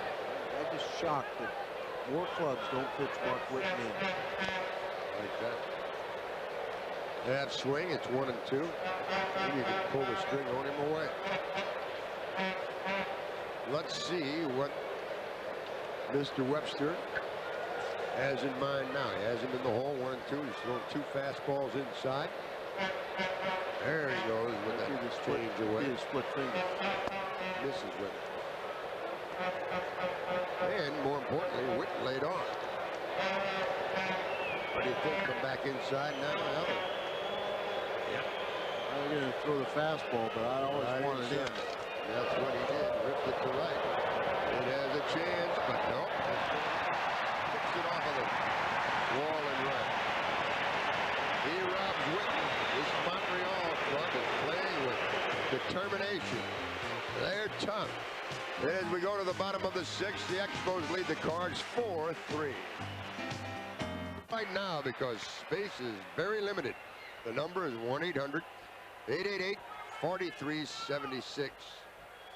You can find out about Cardinals Dream Week in Florida.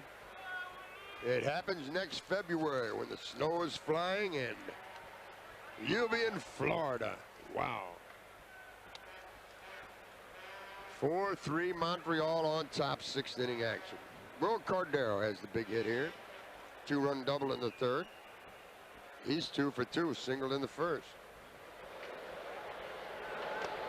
Just inside, that evens the count. The way Tom Urbani started this game. Single, a 2-run home run by Barry. Alou had a single, and then Cordero. 4 hits in the 1st inning. You didn't think he'd be around here for the 6th. Well, the Cardinals have to get this guy, Tom Urbani, Al Rabowski, in their rotation. They've got to pitch him every 5 days from here on out. I agree. Let him get his confidence. Bring him to spring training and say, hey, you're in the starting rotation. You're going to be in the starting rotation come the All-Star break, so don't worry about it. Go out there and pitch. Man. We know you can pitch. You got to pump these guys up. You've got to bolster their confidence. I agree with you, and I think that's the biggest difference with Ken Hill as a Cardinal and Ken Hill as an Expo. When he first came here, he had the potential to be an outstanding pitcher, but he was always looking over his shoulder. You know, and if I have a bad game today, will I be, taken out of the rotation? Right. But you know, at that time, though, in fairness to the Cardinals brass, you thought you were a contending team. And it's hard to develop a young pitcher if you're going to try to win. The Dodgers did it all through the years. Take Koufaxes. You get the strikeout. Cordero chasing the pitch out of the strike zone. That K is the 4th. The 4th. Look what the Dodgers did with Sandy Koufax. They nursed him along for 4 or 5 years. But what you have to do, you've got to say, hey, we know you're going to be a great pitcher. We have confidence that you're going to make some mistakes. We're going to try to work these things out as we go. So you have to have that constructive criticism working with the guy, but more importantly, you still got to pump him up and say, you know, hey, when you're having a tough time, don't worry about that. You're going to learn how to do this. You made that mistake, don't worry about it. Next time, don't make that mistake. You just keep rolling along. You keep getting better. This game is 70% pitching, but it's probably a higher percentage mental. You got it, my man. If you don't think you can do it, chances are you're not. And stop and think too, Mike. You know, we had to force the Montreal Expos to take Ken Hill. They wanted Real Cormier. Base hit for the catcher, Lenny Webster. A 1-out single.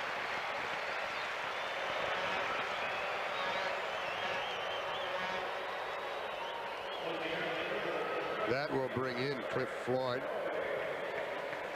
Hey, beginning Friday, live from Los Angeles, the Tennis Center at UCLA, PSN brings you coverage of the Los Angeles Open. Richard Krajicek returns to defend his title against players such as Andre Agassi, Michael Chang, and Boris Becker. That begins Friday, 9:30 Central on PSN. Pretty good Little racquetball players there, Olivares. Would you think you'd take one of those guys as your partner? I'd take them as my partner. I don't think they'd take me. We'd be playing doubles with one on a singles team. In at the knee. In at the knee. 1-1 now. 1 on, 1 out. We are in the 6th. Urbani has now thrown 102 pitches. And he has thrown 5 1/3 innings. That'll get the Cardinal bullpen busy. That doesn't bother me. Here's a little dumper. It's going to drop to it. Yes, Lansing can't get it. And after he fans Cordero, Webster a little base hit. Now Floyd dumps one into left center. And we'll have 2 on, 1 out. You know, Al, these guys get to 100 pitches, 110 now. I'd take that counter if I was Stade. Take it away from the pitching coach. I'd send those guys to spring training. When they came out of spring training, they'd be throwing 130, 140 pitches down there. There's John Habyan and Milligan. You're right. They baby pitchers far too much in the minor leagues. And then they come up here, and that's why we have developed a bunch of 5-inning pitchers. That, to me, is a long man. Yeah, those quality starts where you get to the 6th inning. That is an arbitration stat. Yeah, right. Do you think they count pitches on Maddox? Well, you know what? He knows how to pitch. He doesn't get to that limit, but he pitches until he'll throw 120 and 130. Sure, he's got 9 complete games already. My first year in the minor leagues, Mike, I had back-to-back games where I threw 163 pitches and 172. Your arm didn't fall off, did it? No. Got stronger, didn't it? It got strong.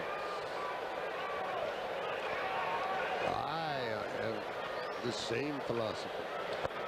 I mean, those might be excessive numbers, but when you're talking about 130 pitches, 140, I don't think there's anything wrong with it.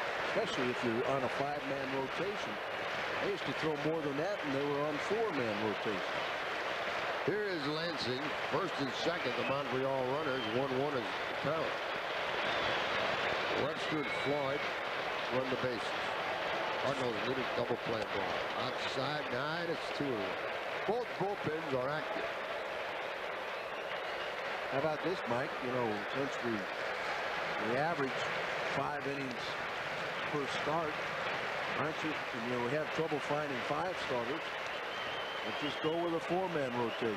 Well, if you're going to do that, Al, you have to do it in the minor leagues. There go the runners, and that takes care of the double play ball, and it also takes care of Ozzie getting the force out.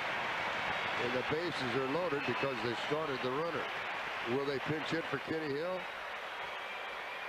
Will they? Hill in the on-deck circle. There goes the runners. Ozzie has to get into the hole. He saves the run by knocking it down, but he has no play. Now they are going to pinch hit. Yeah, I was thinking they would. Randy Milligan will come in and pitch hit with the bases loaded and 1 out. So Kenny Hill gives him 6 innings, and he's in line only for the victory. Cannot lose this one. As he goes 6 innings, he gives 3 Cardinal runs on 6 Redbird hits. He struck out a man. He hit 1. He walked 1. Troy is going to counter. Rodriguez just went out to warm up, so they don't know if they will bring in Rodriguez. No, he'll bring in Habyan right, because of the right-handed hitting Milligan. And that's what's going to happen here. Urbani leaves. He cannot be the winner. He could be the loser. As Tom goes, 5 1/3. He's touched for 4 runs on 9 base hits. Walked 4. Excuse me, fanned 4. Let's take a little walk while Habyan warms up.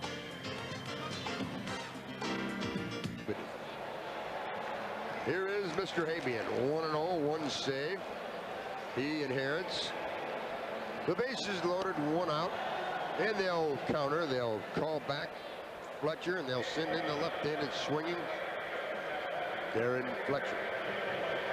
Milligan announced and recalled Fletcher, who's been the everyday catcher, young man from the University of Illinois. The pinch hitter against Habyan. Well, Habyan pitched last night, worked an inning in two-thirds on Saturday, and he's unscored upon in 8 games since his return from the disabled list, and has at least 1 strikeout in each of his last games. 8 games. The game may be on the line right here as the Expos have the bases loaded. They lead by a run. They've out hit the Cardinals 9-6, outscored them 4-3. Only 1 out. Fletcher got a big base hit here last night when he doubled into the right field corner. They play him to pull. Infield, outfield. Infielders at double play depth, except for Jefferies. He gets a ground ball over there. There's no way he can turn it. He's a little too deep in my estimation. Can't come home with it. And he's not going to get a double play. And Ball 2-0. Leads the National League with 11 sacrifice flies. He'd like at least that. Habyan has fallen behind 2-0, and he's going to have to come to him now. And you can bet that Darren will be thinking long ball. Well, there's the sacrifice fly. They'll send him from third. Nope, they stop him. I wouldn't have. I'd have sent him home. But they stop him because they have Marquise Grissom, their leadoff man, and they have a lot of confidence in Mr. Grissom, and I don't blame them. And Webster out there at third base. Bluff's coming home. Lankford made a high but a complete throw to home plate, and I think he would have been safe. And I agree with you. Most advanced scouts will say run on the Cardinal outfielders any opportunity you can. Here's Mr. Grissom. 10 homers, 42 RBIs, a .295 average when this ball game commenced. In his last 14 games, he's batted 400 plus with 4 home runs, and he's hit 3 home runs in his last 3 games. Just inside.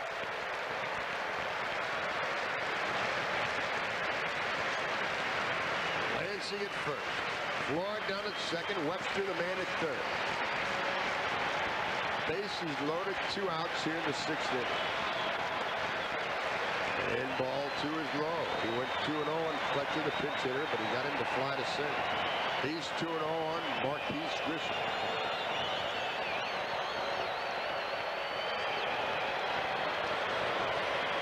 Infield deep, outfield the same.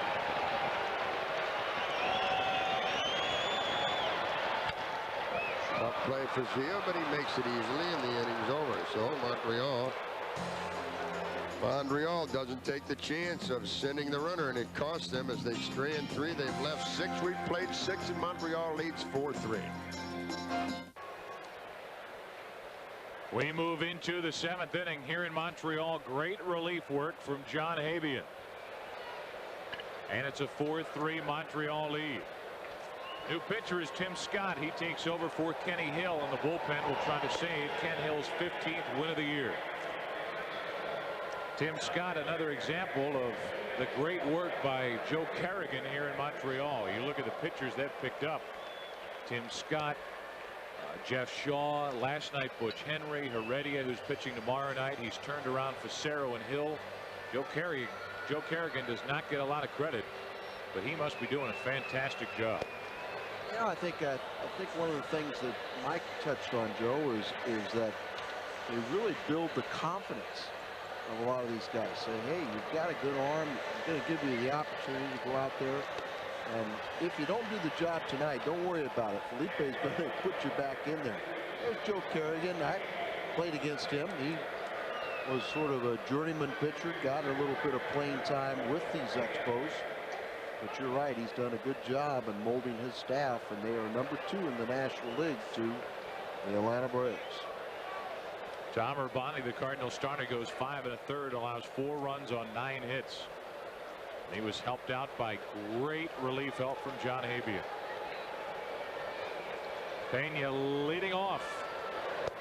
He stepped to the plate in last night's game in the 9th inning. Cardinals down by 1, and he went deep off John Wetteland to tie it. 2-2 fastball. They wanted it away. It comes back over the inner half, and it was just a line drive sinking over the wall, and that tied it. Pena showing bunt, takes a strike. It looks like that was all for John Habyan. He'll end up going 2/3 of an inning, all zeros. The Cardinals will turn it over to Omar Olivares out of their bullpen. Cardinal pitcher is due up third in this inning, and they'll likely pinch hit for Habyan.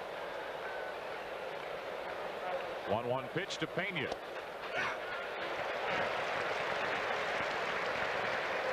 Olivares in his last start was at Chicago.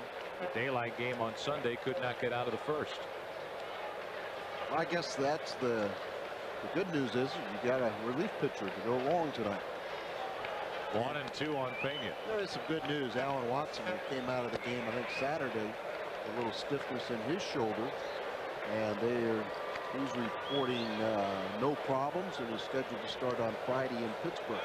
You see Allen, Bob, Watson, and Zeile. Cardinals down by a run, batting here in the 7th. Pena 2-2 count.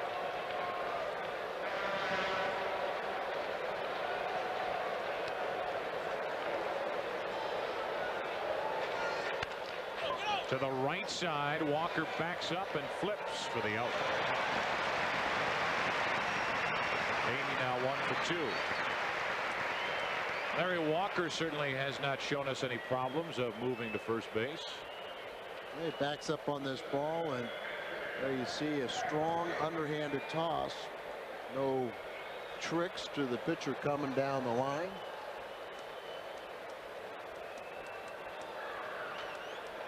If you got a rotator cuff problem like Walker, you're happy that you can throw underhand. Pagnozzi bats with 1 out and nobody on.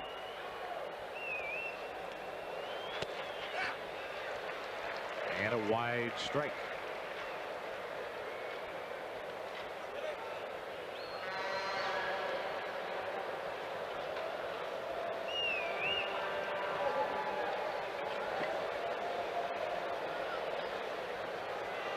Oh, 1 pitch.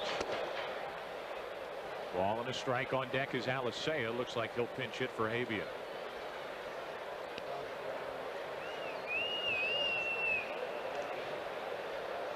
Pagnozzi is hitless today. 0 for 2 with a fly ball to center and a double play ball. 1-2.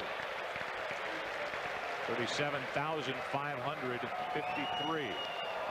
The announced attendance here tonight. Good crowd. Wow, we thought it was about 31 last night. We thought that was a good crowd, and now 37.5. What's going on in Montreal? They must have a winning baseball team. Exciting ball club to watch. 1-2 on Pagnozzi.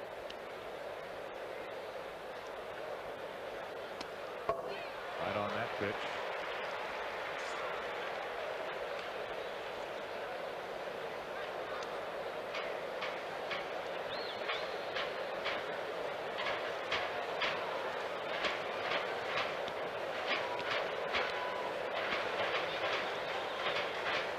Tim Scott, his first inning of relief work. Hill went 6, allowed 3 runs on 6 hits.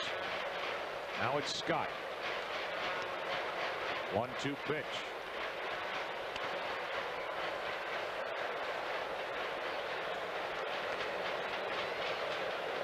Felipe used 2 pitch hitters, Milligan and Fletcher. Brings in Scott, and he's got Shaw throwing. Scott struggled here in this inning. He got Pena, and he's 1-2 on Pagnozzi. Into left center field. Maybe Alou knows something we don't. Grissom over to cut it off. 1 on, 1 out. Pagnozzi delivers, and Alicea will come up to pinch hit. First hit of the night for Pag.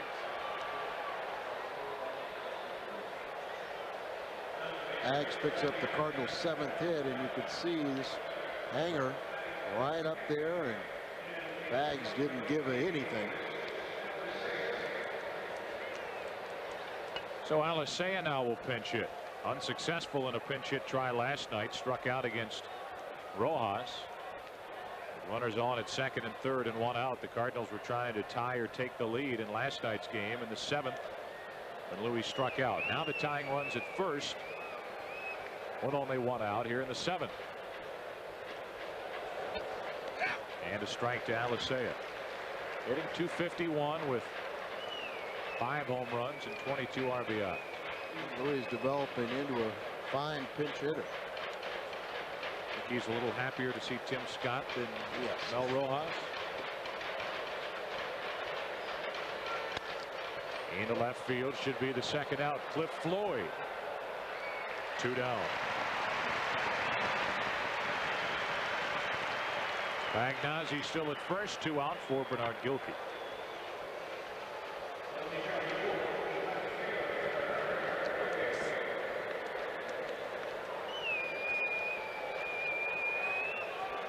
I'm worried about Ed Randall.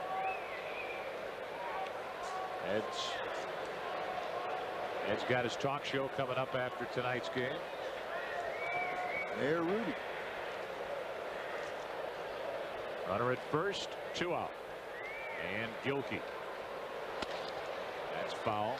They'll give us a chance to tell you that tonight after the game, join Ed Randall as he speaks with New York Mayor Rudy Giuliani about the possibility of the Yankees leaving New York. Tonight on Ed Randall's Talking Baseball following the Cardinals and the Expos. Yeah, everybody in New York said they go to more Yankee games if there was better security and more parking. Might have to move half the Bronx. Talk about leaving tradition behind. There's no greater tradition still standing than the tradition at Yankee Stadium, but it is tough to get in and out of there. You ever been there? I have. Did a game there last year. Interesting, isn't it? Yes. Runner at first, 2 out, and the 1-1 to Gilkey. That's well hit to left. Might put the Cards on top, but it will fall short. It died at the wall and left. Gilkey gave it a try, but he's the final out in the top of the 7th. Tim Scott gets through a scoreless inning. Time to stretch for 3 Expos.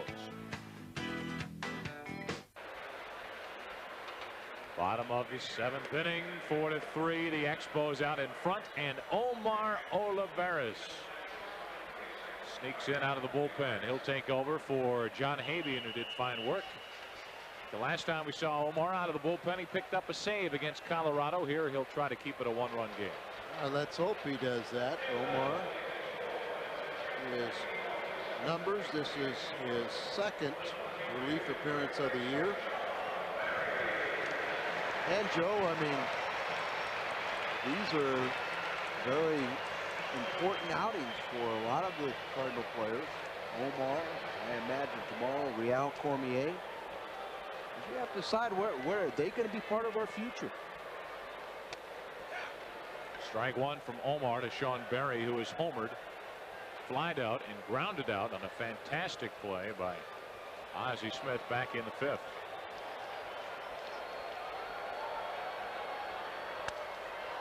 Jammed him. Jefferies flips to Omar, 1 away. Colorado's playing at Houston, and the Astros leading in that game. Scott Service has a home run. They lead 3-0, bottom of the 6th inning, and Doug Drabek has a no-hitter through 6. Oh, baby. You know, Joe, Houston would be walking away with the Central Division if they could beat Colorado. I think in 2 years or something like 4-17, 4-18. That's the Rockies. In the Central Division, the Cincinnati Reds have the lead over the Astros. And it's the Pittsburgh Pirates. Then it's the Cubs. And then the Cardinals. 1-0 pitch. Alou leans back.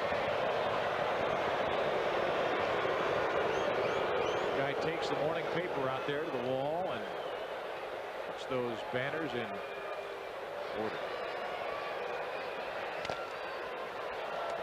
Cubs lost today. The Cardinals could pull back even with Chicago. They lost in extra innings at home to the Marlins.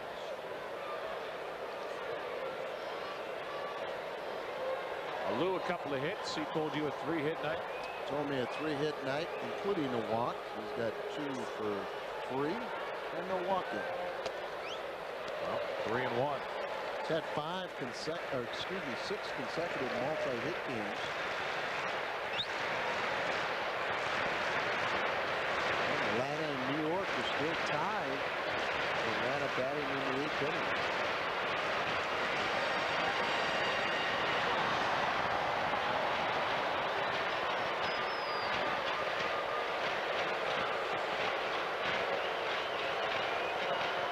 Pitch. Ooh, got it past him with a good fastball. The numbers that surprised me for Olivares, I'm sure surprise you, with regard to his walks to strikeouts. 3-2 pitch. And Alou stays alive. Omar is not a strikeout pitcher, and you would think the kind of stuff he has, he'd ring up a few more than he has. Well, what you're talking about is 32 walks allowed in 58 innings and 21 strikeouts. 3-2 pitch. That's well hit to left center. Might get out at the wall and is gone. 5-3 Montreal. Number 20 for Moises Alou. There's his 3 hits. He's strong. He is strong. I'm going to tell you something. The way he's built, he's going to get stronger.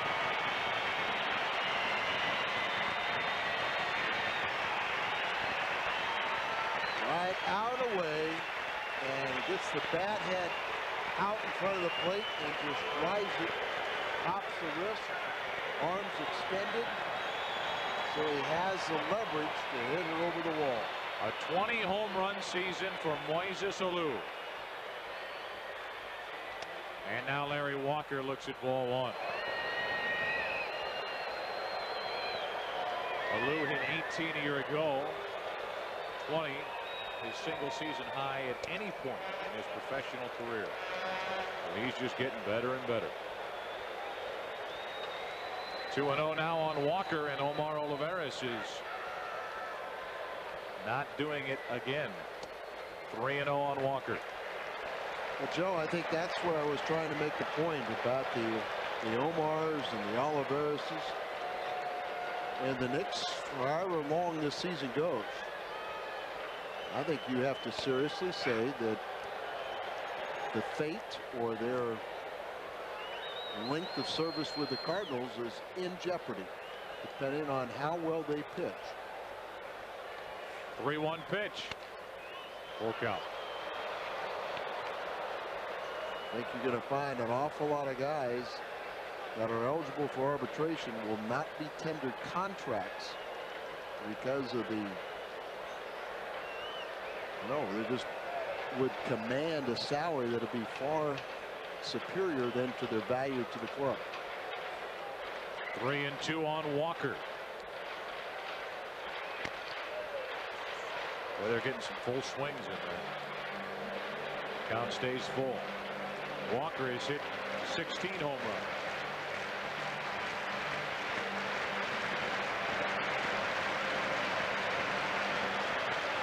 Joe's got the bullpen that he overexposes, overuses all the time, so he didn't get an effort from Olivares on Sunday. Puts him in this role to redeem himself. And of course, he's only given up 1 run, but he's faced 2 batters. He was 3-0 on Walker. Now it's 3-2. He's had trouble getting the ball past Larry Walker.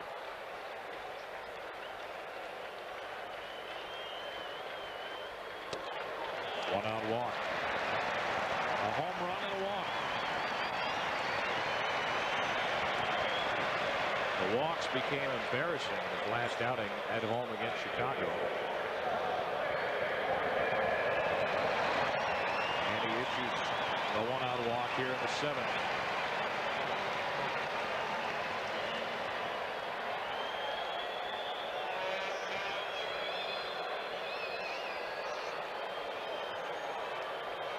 Will Cordero 2 hits, a single, a 2-run double, and a strikeout.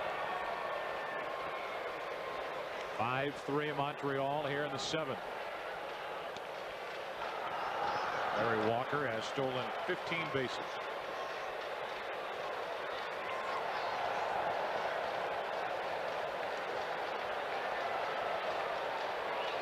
That's more than anyone on the Cardinal Ball Club.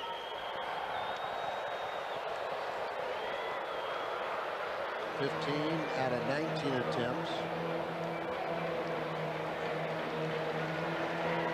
Omar with a lot of slow delivery to the plate because of the high leg kick.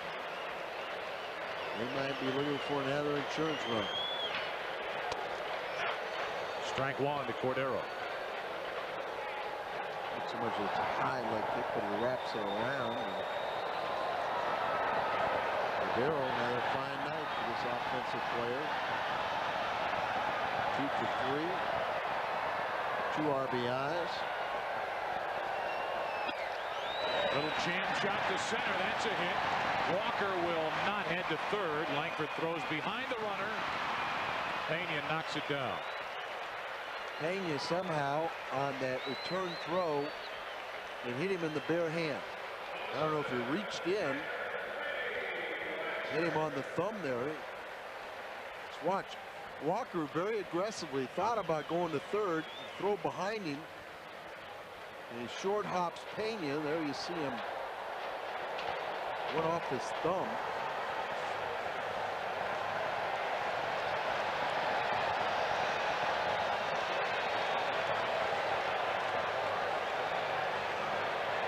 Torrey will have to get Rodriguez back up again. And Buckles. Buckles is going to leave this ball club tomorrow with his arm thing. He'll be optioned out. Cormier is activated to start the game. 2 on with 1 out. Webster double play ball. Bullpen can sit down. 6-4-3. And the Expos get only the 1 run. On the home run by Alou, and after 7 in Montreal, the Expos lead by 2. 5-6-6-0, and I know you've taken the girls to Adventure Island. No, I haven't. It's always closed when we're there. It opens up, I think, after spring training. Ah, so no Fabian's Fun Court for you. No, but I'm dying to see it. 8th inning, 5-3, Montreal.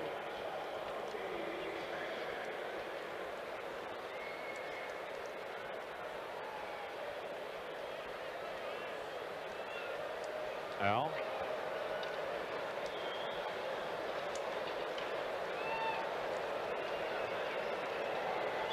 Ozzie Smith will lead off, then Jefferies, then Lankford. You guys aren't getting me in trouble. 8th inning, 5-3 Montreal, and Ozzie looks at ball 1. Tim Scott worked a scoreless 7. He'd give up a hit to Pagnozzi. This is a big inning for him. Ozzie, Jefferies, and Lankford.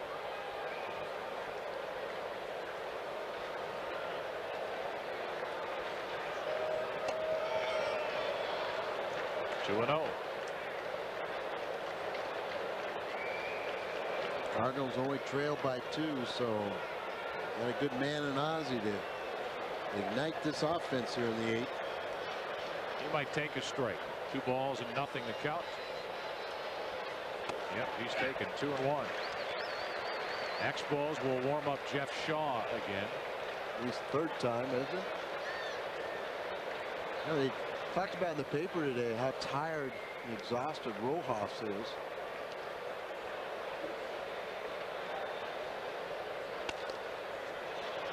Probably normally Rojas territory. Yeah, so that's what I'm saying is probably Scott and Scott and Shaw will have to pitch the 8th inning.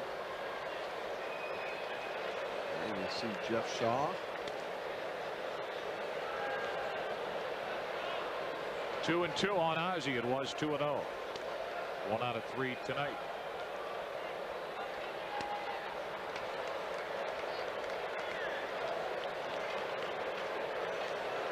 What was that graphic? You see 3 for 3 in his career against Scott. The Expos have banged out 11 hits. What's their record when they get 10 hits or more? 44-9. 2-2 pitch. Into left, but foul. Let's make it 44-10. Expos have 11 hits tonight, and that stat is in jeopardy of being not quite so lopsided.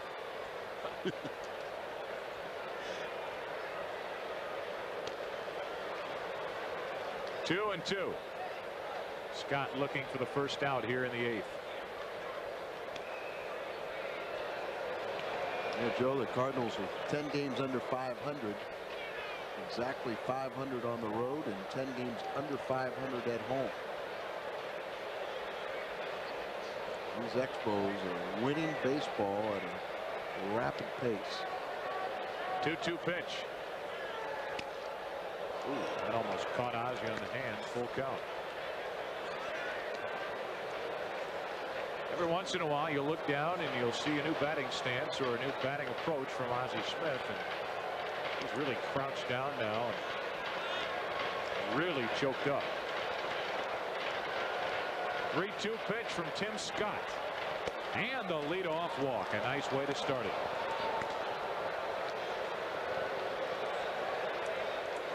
That'll get you in trouble every time in a close ball game, especially a good runner like Ozzie.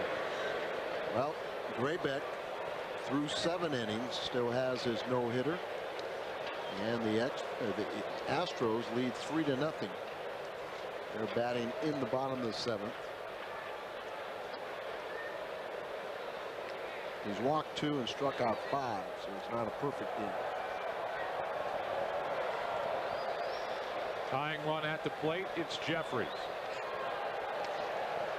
Yeah, Joe, this could be the biggest opportunity or the best opportunity in regulation for the Cardinals to tie this game or get a lead. I agree. Ozzie's on. Jefferies, Lankford, and Zeile coming up. First pitch to Jefferies. Ball 1. Greg Jefferies against Tim Scott in his career has hit .750 with 4 RBIs. 800 with 6 RBIs will look a lot better.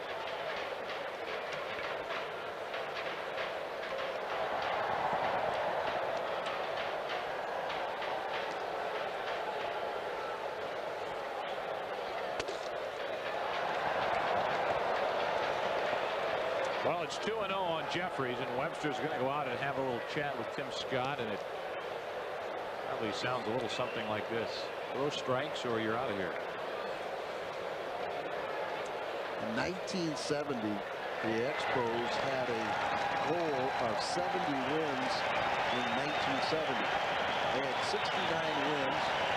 A young left-hander reliever named Olivares was on the mound, falling behind the count to Ron Farrell. Jefferies hits it into right, but right at Alou. And I had fallen behind the count to Ron Farrell. Ted Simmons started yelling behind the plate, said, "Hey, don't be too fine now. Don't be too fine." So Farrell tells this great story. He said, "Well, the catcher's telling the pitcher not to be too fine. Well, I, as a hitter, won't be too fine. I'll look for a pitch right out here, and I'll just try and hit it nicely." They got their 70 wins on that next pitch. So Allen nicely hit a fairly drive. No, Ron Fairley hit a nicely pitched. From Rabaski. This was in 1970. Yeah, that was their goal. 70 wins in 70. That was what, your second year? No, that was my first. First year. Greg Jefferies is not happy. Wow.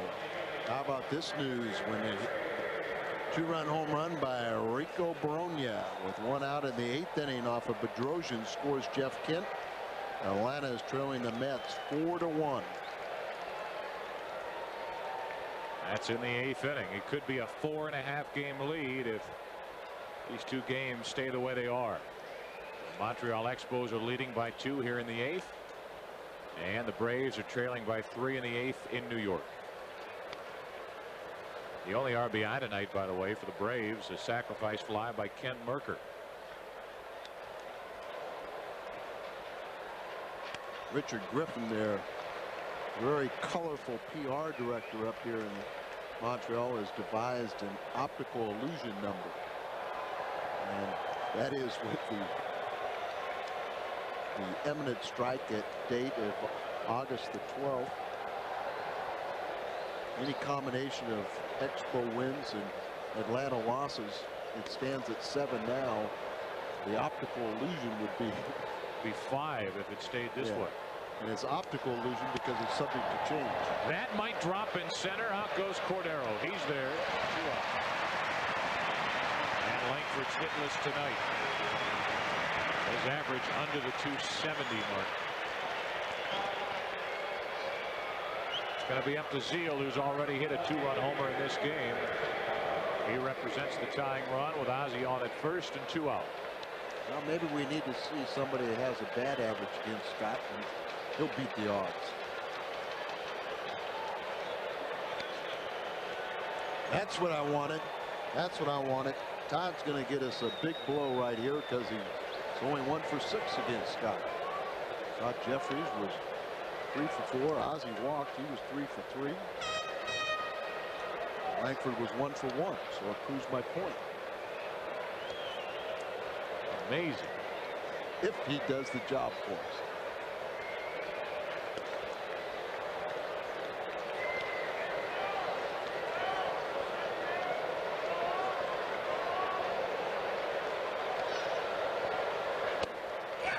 And a strike over the inside court. We're in the top of the 8th inning, and the Expos lead 5-3. Montreal hoping for 2 shutout innings from Tim Scott. Gave up a 1-out hit in the 7th, got around it. A leadoff walk here in the 8th. Just trying to pitch around that.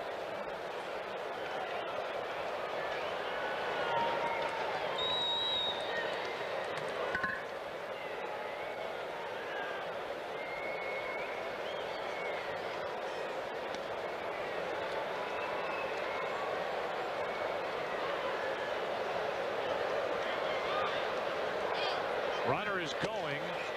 Ozzie steals second base without a throw. That's number 6 and his 2nd of this series.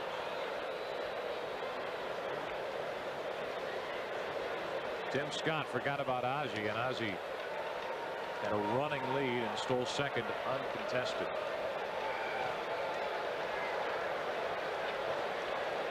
So a base hit could make it a 1-run game. Zeile could tie it with a home run.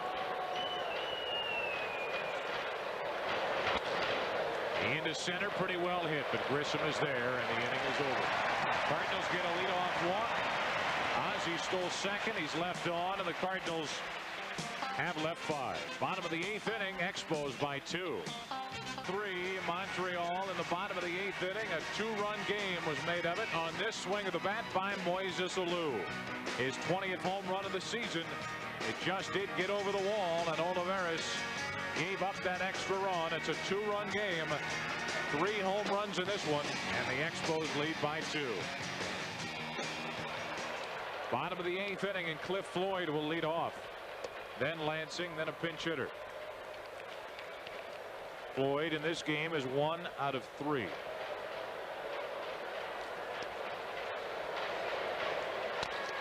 And the chopper to Pena. Has to hurry. He got it. Barely.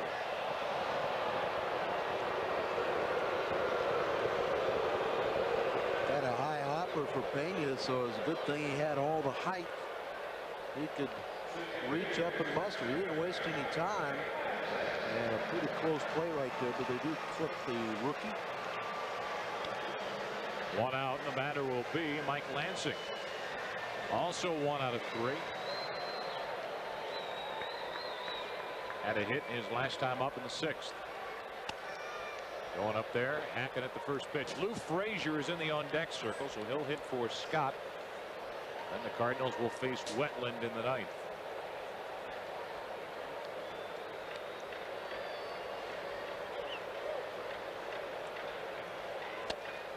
Oh, 2. Now Frazier's been called back, and it looks like Juan Bell. 0-2 the count. Leadoff man gone. Lansing looks at ball one.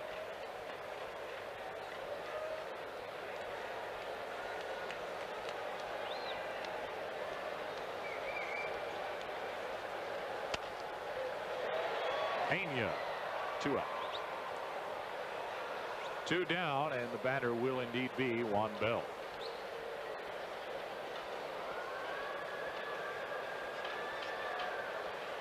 Bell will hit for Tim Scott, who went 2 innings, allowed no runs on 1 hit. Struck out none, walked 1, and he really bridged that gap to get the Wetteland. Yeah, they really have some capable arms down there in that bullpen. They only have the 4 right-handers, Shaw, Scott, Rojas, and Wetteland, and they're using the rookie Gabe White from the left side.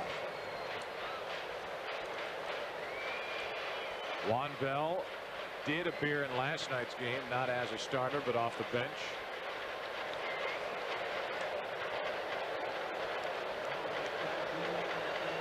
And he looks at ball one. Bell hitting .272 with 2 home runs and 10 ribbies. 2-0. Younger brother of George Bell. I wonder where George is now. I have to ask Juan. Juan at one point was traded for Eddie Murray. He rips it to right. Whiten back. And a 1-2-3 perfect inning for Omar. Whiten will lead it off in the 9th against John Wetteland. Cardinals will bat, trailing Montreal by 2. Chicago. Cincinnati wins again in San Francisco. Pittsburgh wins in Philadelphia 3-2. The Mets with a 9th inning 3-run lead at home over the Atlanta Braves. Houston leading in that game at home over Colorado. San Diego leading at LA in the first inning, and more specifically, Doug Drabek has a no-hitter through 7 as he faces the Colorado Rockies. John Wetteland takes over as we move into the 9th inning with the Expos leading 5-3. Well, John blew the save last night. It was his 9th of the season, but his first since June 17th. He had converted 9 straight saves. He ended up becoming the winner of the ball game. And you know, we talked about how important and good of a 1-2 punch between Rojas and Wetteland. The Expos are 12-0 since June 17th in games in which both Rojas and Wetteland have pitched. They're 26-13 overall. Rojas wasn't used tonight. Whiten into the right field corner. Alou will not get there. It's past him. Extra bases. Whiten will head to third, and he'll stand with a leadoff triple. Nice way to start. 1 pitch and a triple. And the tying run will come up. Wetteland probably thinking, here we go again. He shattered his bat and broke the bat. Fastball hits it right off the end of the bat. He tried to cheat a little bit, get it started. Alou here dives for it. It's just beyond him. And by the time he gets up and retrieves the ball, it's a leadoff triple for Mark Whitten. That'll bring in Pena, who homered off Wetland last night. Runner at third, nobody out, and Pena pops it up. Third base side for Berry. It's out of play. Strike 1.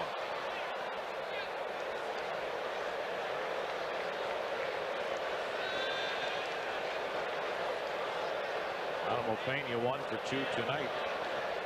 His average of .254. He's hit 11 home runs. He's driven in 34. He's really giving some production out of that second base position. 11 home runs. His first time in his professional career he's ever been in double figures at any level.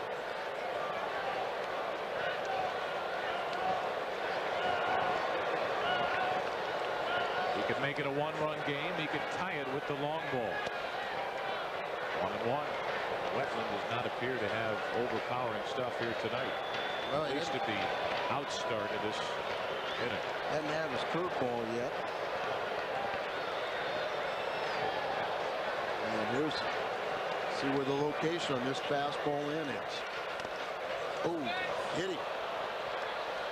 A hit batsman will put the tying run on, and Pena letting the left arm hang. Boy, that has just got excruciating pain with that kind of a fastball. It sounded like it hit the bat, so it must have caught a lot of bone. You know, he just dives out over the plate. He hangs out over the plate, and he just never gets out of the way of any pitch. Now they wanted to come inside. They were, you know, obviously in this situation, you don't want to put the tying run on with nobody on base. Second time he has been hit today. And Felipe Alou is going to come out and talk to Wetteland. He's starting to get a little feeling back in that hand. Ow. Take one for the team. Well, he's down to first as the tying run, and Alou is trying to calm Wetteland down. Here's that last pitch. See him starting to stride into the ball. Now right on the elbow. Oh. Left elbow, and you know there's no meat there. It's just all bone. So you can imagine that arm went numb. Pena aboard for the third time tonight. Here's the tying run. Don Wetteland, the player rep for the Expos, and saying, I've got a lot more responsibility, and it's over in New York. Atlanta's defeated. 4-1, so the Expos could lead by 4.5 if they could win here tonight. They lead by 2, and Pagnozzi takes it low, I guess. Ball 1. Pagnozzi tonight is 1 for 3, and Wetteland is struggling. They have Jeff Shaw warming up in their bullpen if they need some help. That's a nice thing when you have the two-run lead. You start your closer in the inning. He can get himself in a little bit of trouble and still has the opportunity to get himself out before they score. Pagnozzi could make this a 1-run game. He could tie it. He could put the Cards on top. That's foul right side, and it will get out of play. Strike 1. A solo home run by John Vanderwall in the 8th inning. Leading off, and the no-hit bid by Doug Graybeck is over. So's the shutout. It's now Houston 3, Colorado 1 in the 8th.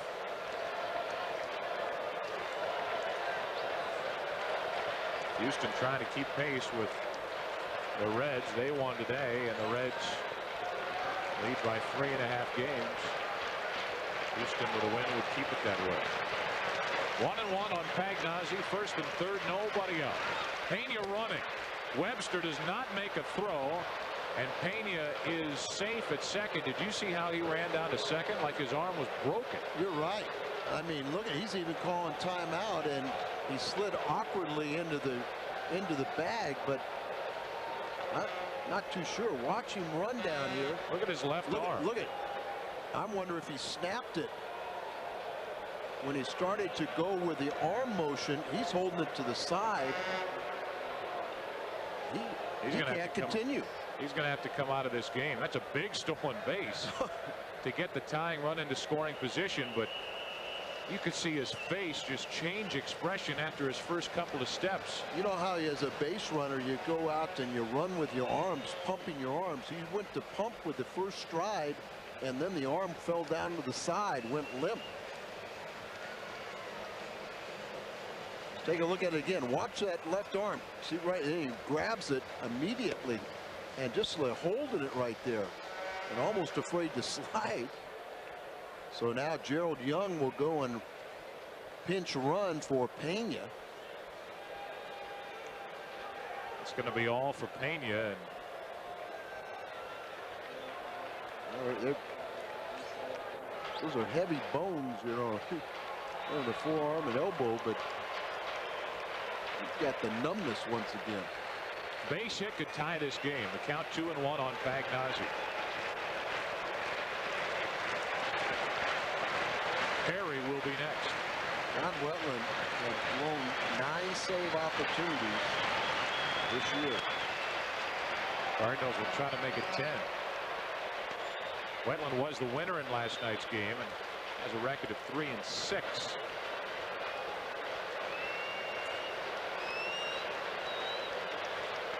Whiten a leadoff triple. That was big. Pena was hit by a pitch. He stole second. He's out of the game. Gerald Young running for him. And a 2-2 count on Pagnozzi.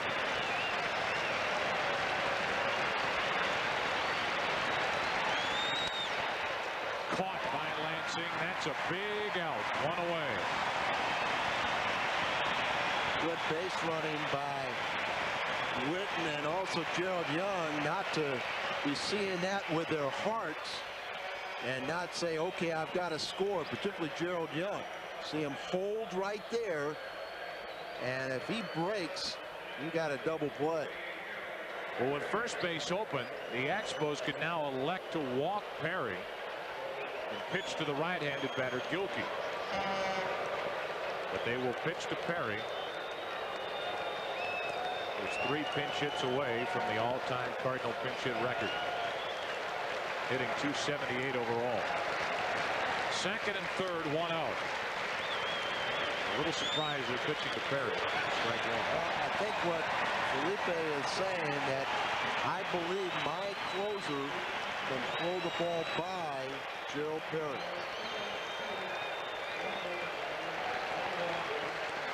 One out of 7 in his career is Gerald Perry against Wetteland. That'll score a run. Lansing, they'll try to get the out at first. Wetteland over to cover.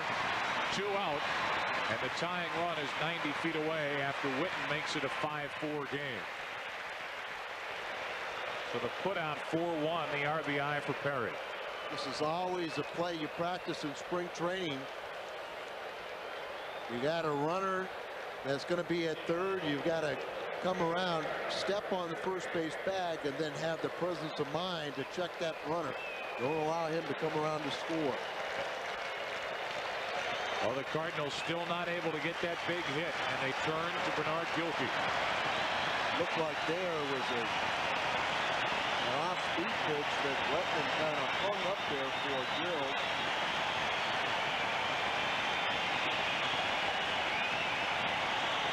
Interesting, with a tying run at third and 2 out, Wetteland does not have a wild pitch thrown this year. Gilkey looks at his strike.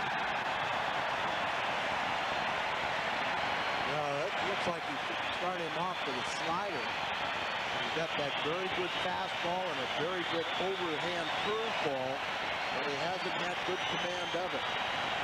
0-1 pitch into right field. Alou is there, and the Expos win.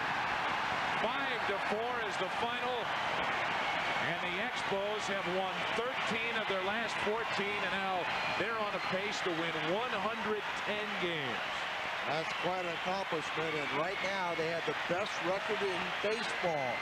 And Felipe Alou has his young troops really charged for however long the season will last. A 4.5 game lead over second place Atlanta. 5-4 the final tonight. Back to wrap it up in a moment.